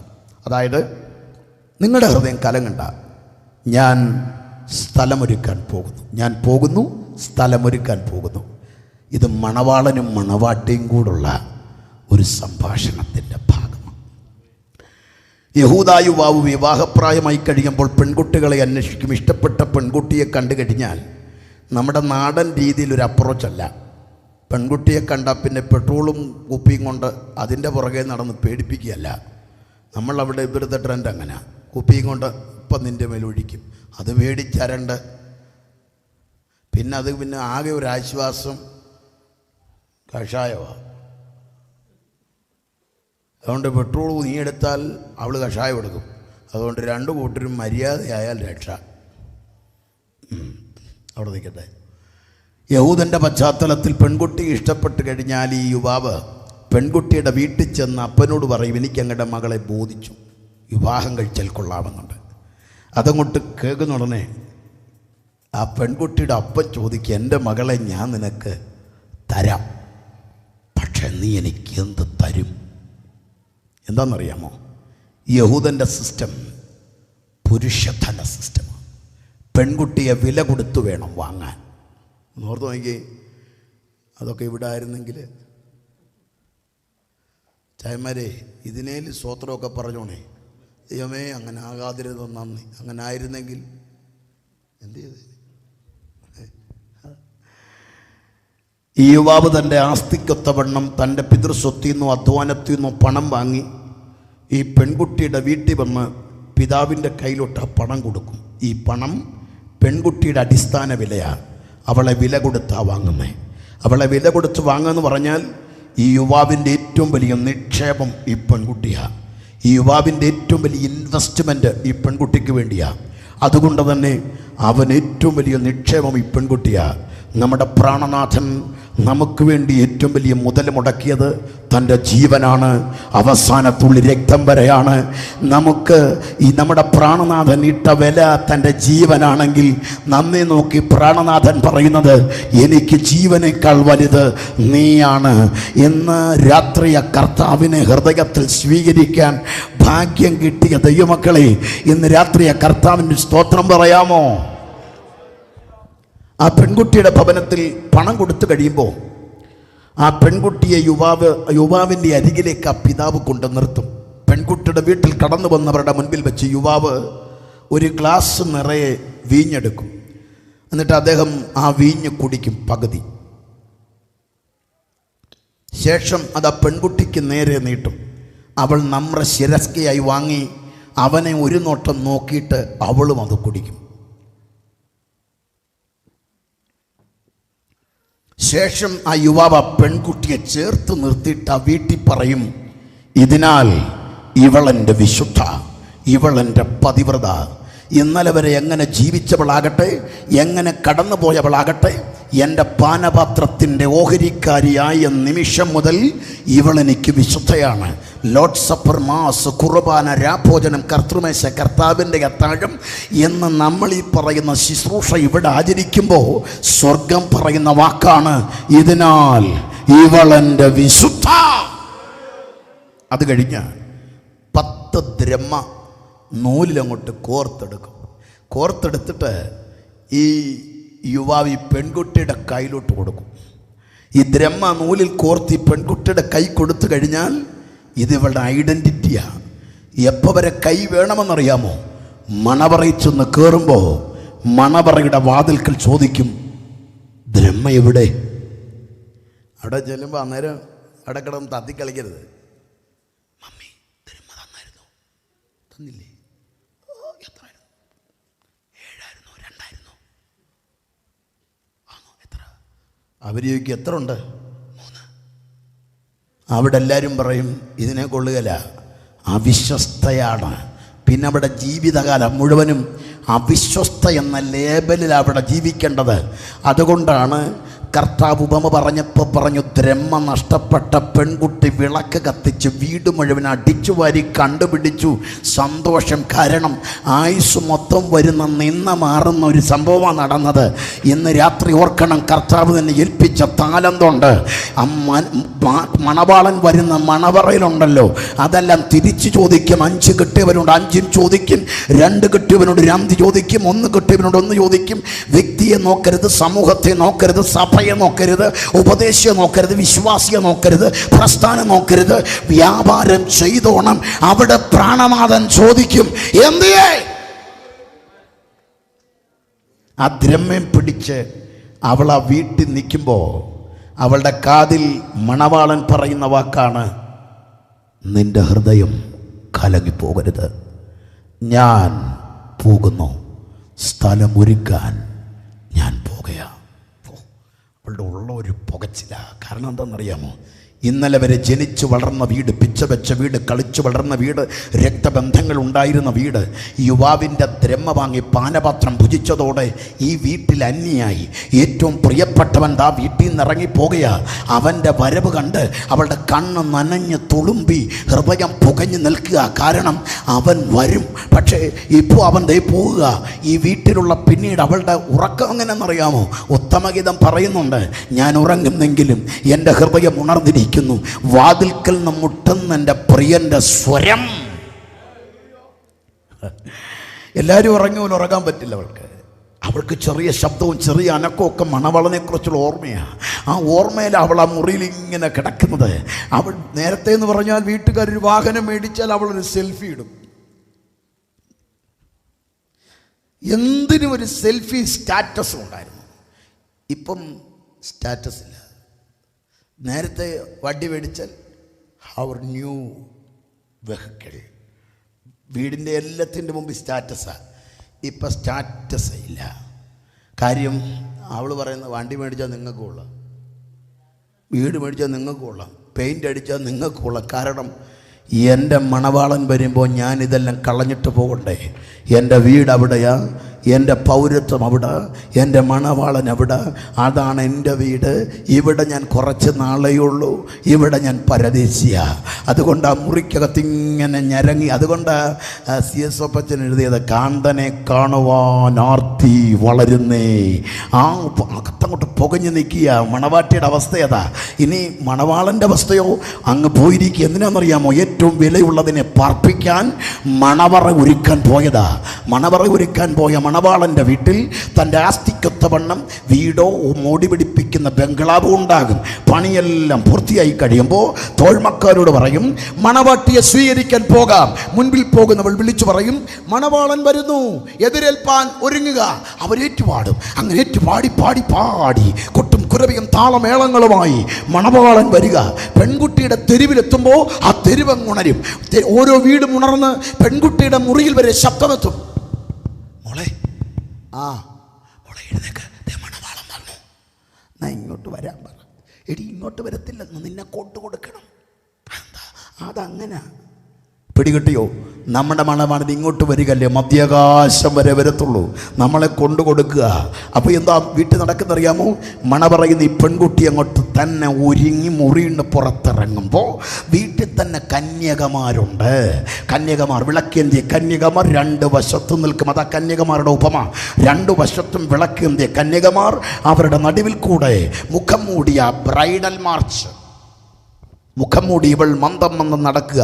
രണ്ടു വശത്ത് കന്യകമാർ. തെരുവിലെത്തുമ്പോൾ യുവാവ് അവളുടെ കരം പിടിച്ച് വാഹന മൃഗത്തിലോട്ട് കയറ്റി കൊട്ടും കുരവയും താളമേളങ്ങളുമായി പോകുമ്പോൾ യുവാവിൻ്റെ കൂടെ വന്നവരൊക്കെ ചോദിക്കും, എങ്ങനെയുണ്ടായിരുന്നു?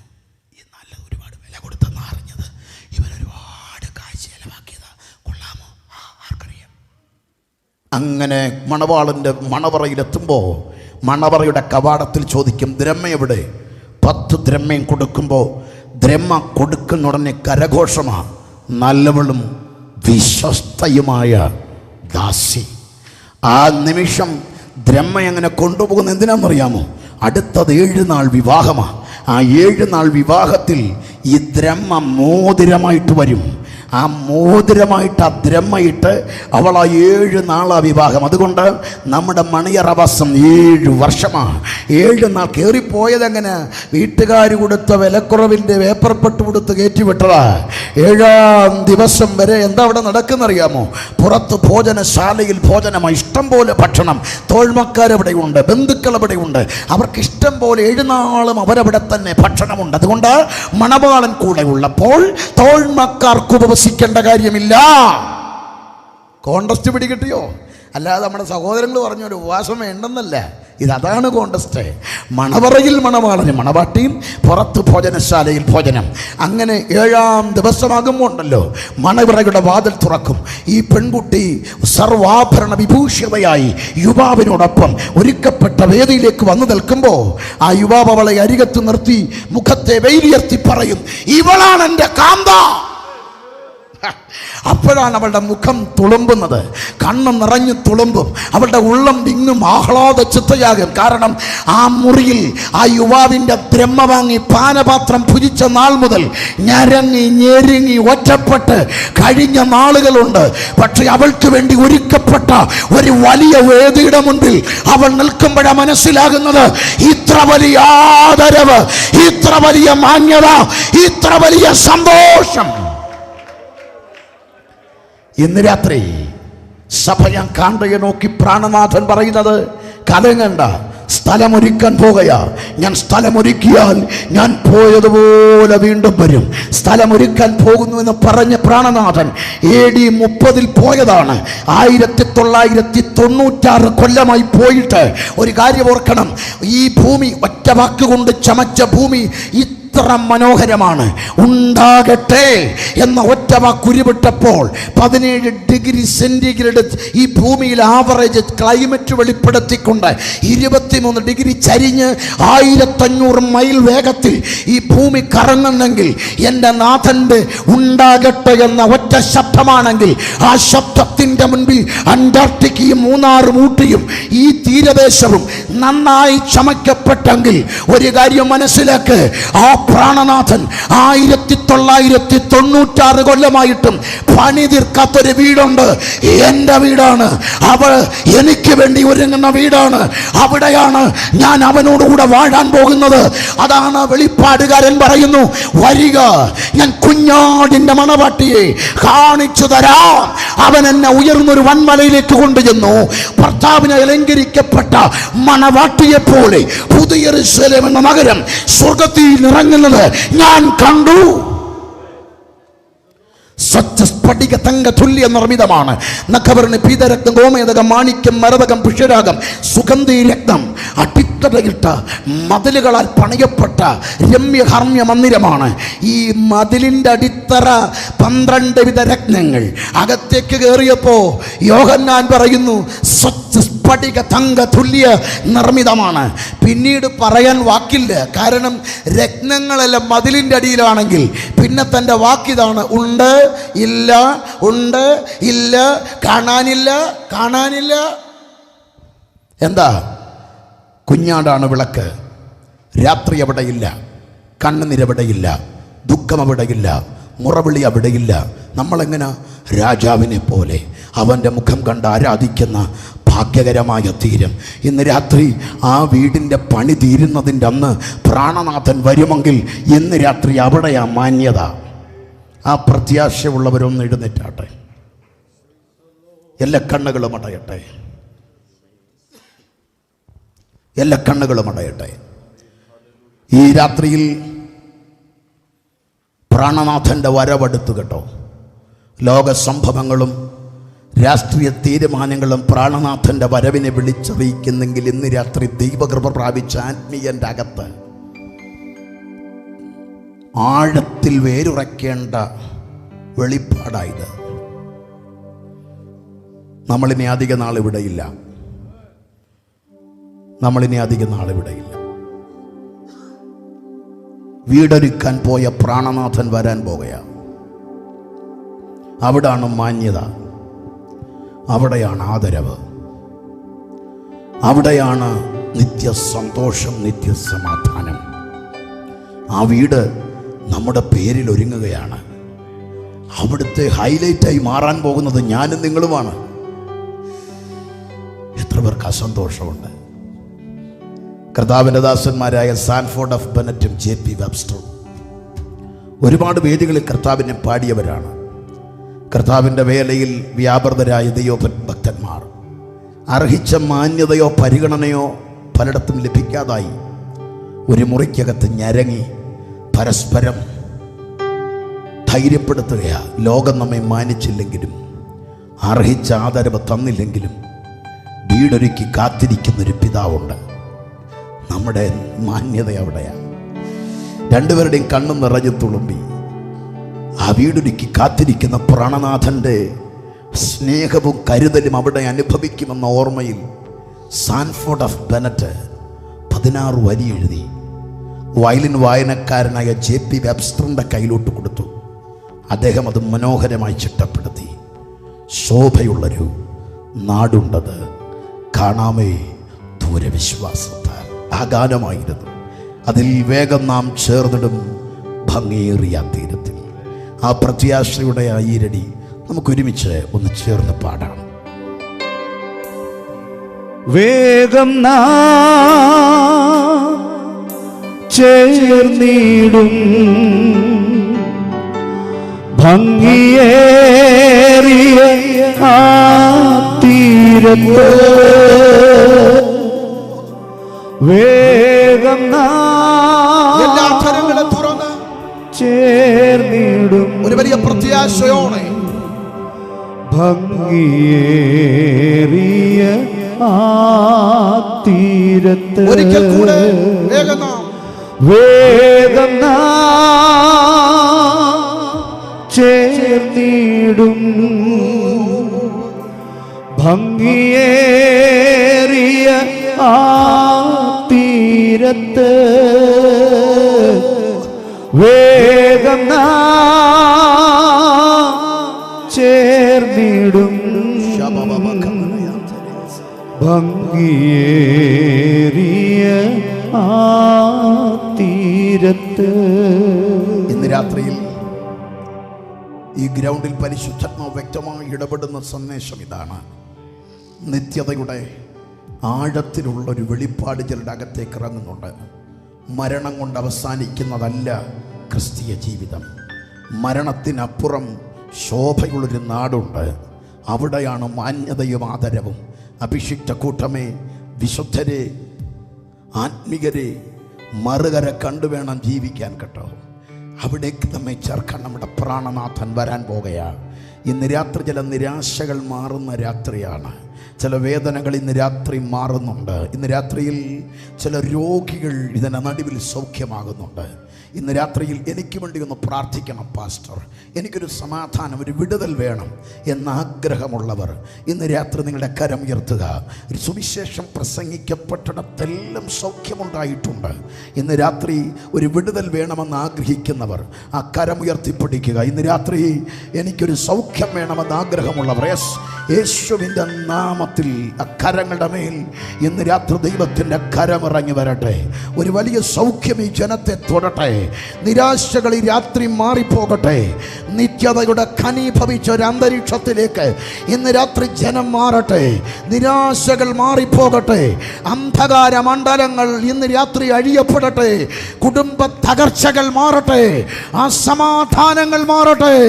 ഇന്ന് രാത്രി സുവിശേഷത്തിൻ്റെ ഒരു വലിയ പ്രഘോഷണം നടക്കുമ്പോൾ വിടുതൽ ദേശത്തുണ്ടാകുമെങ്കിൽ ഇന്ന് രാത്രി ആ വിടുതൽ ജനത്തിൻ്റെ മേൽ ചലിക്കട്ടെ.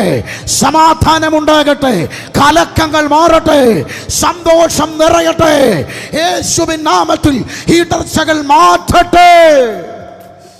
യേശുവിൻ്റെ നാമത്തിൽ ഈ ജനത്തിന് വേണ്ടി പ്രാർത്ഥിക്കുന്നു. കർത്താവേ, ആ സ്വർഗീയ സന്തോഷത്താൽ, സ്വർഗീയ സമാധാനത്താൽ ഈ ജനം നിറയട്ടെ. മരണത്തെ പോലും വെല്ലുവിളിച്ച് നിത്യതയുടെ വെളിപ്പാട് പ്രാപിച്ച് ജീവിക്കുന്ന ഒരു കൂട്ടമായി മാറട്ടെ. യേശുവിൻ നാമത്തിൽ ഈ ജനത്തെ അനുഗ്രഹിക്കുന്നു. സകല വിടുതലുകളും ഈ രാത്രി ജനത്തിൽ വെളിപ്പെട്ട് വരട്ടെ. കരങ്ങൾ തട്ടി അല്പസമയം കർത്താവിന് ആമേൻ പറഞ്ഞ്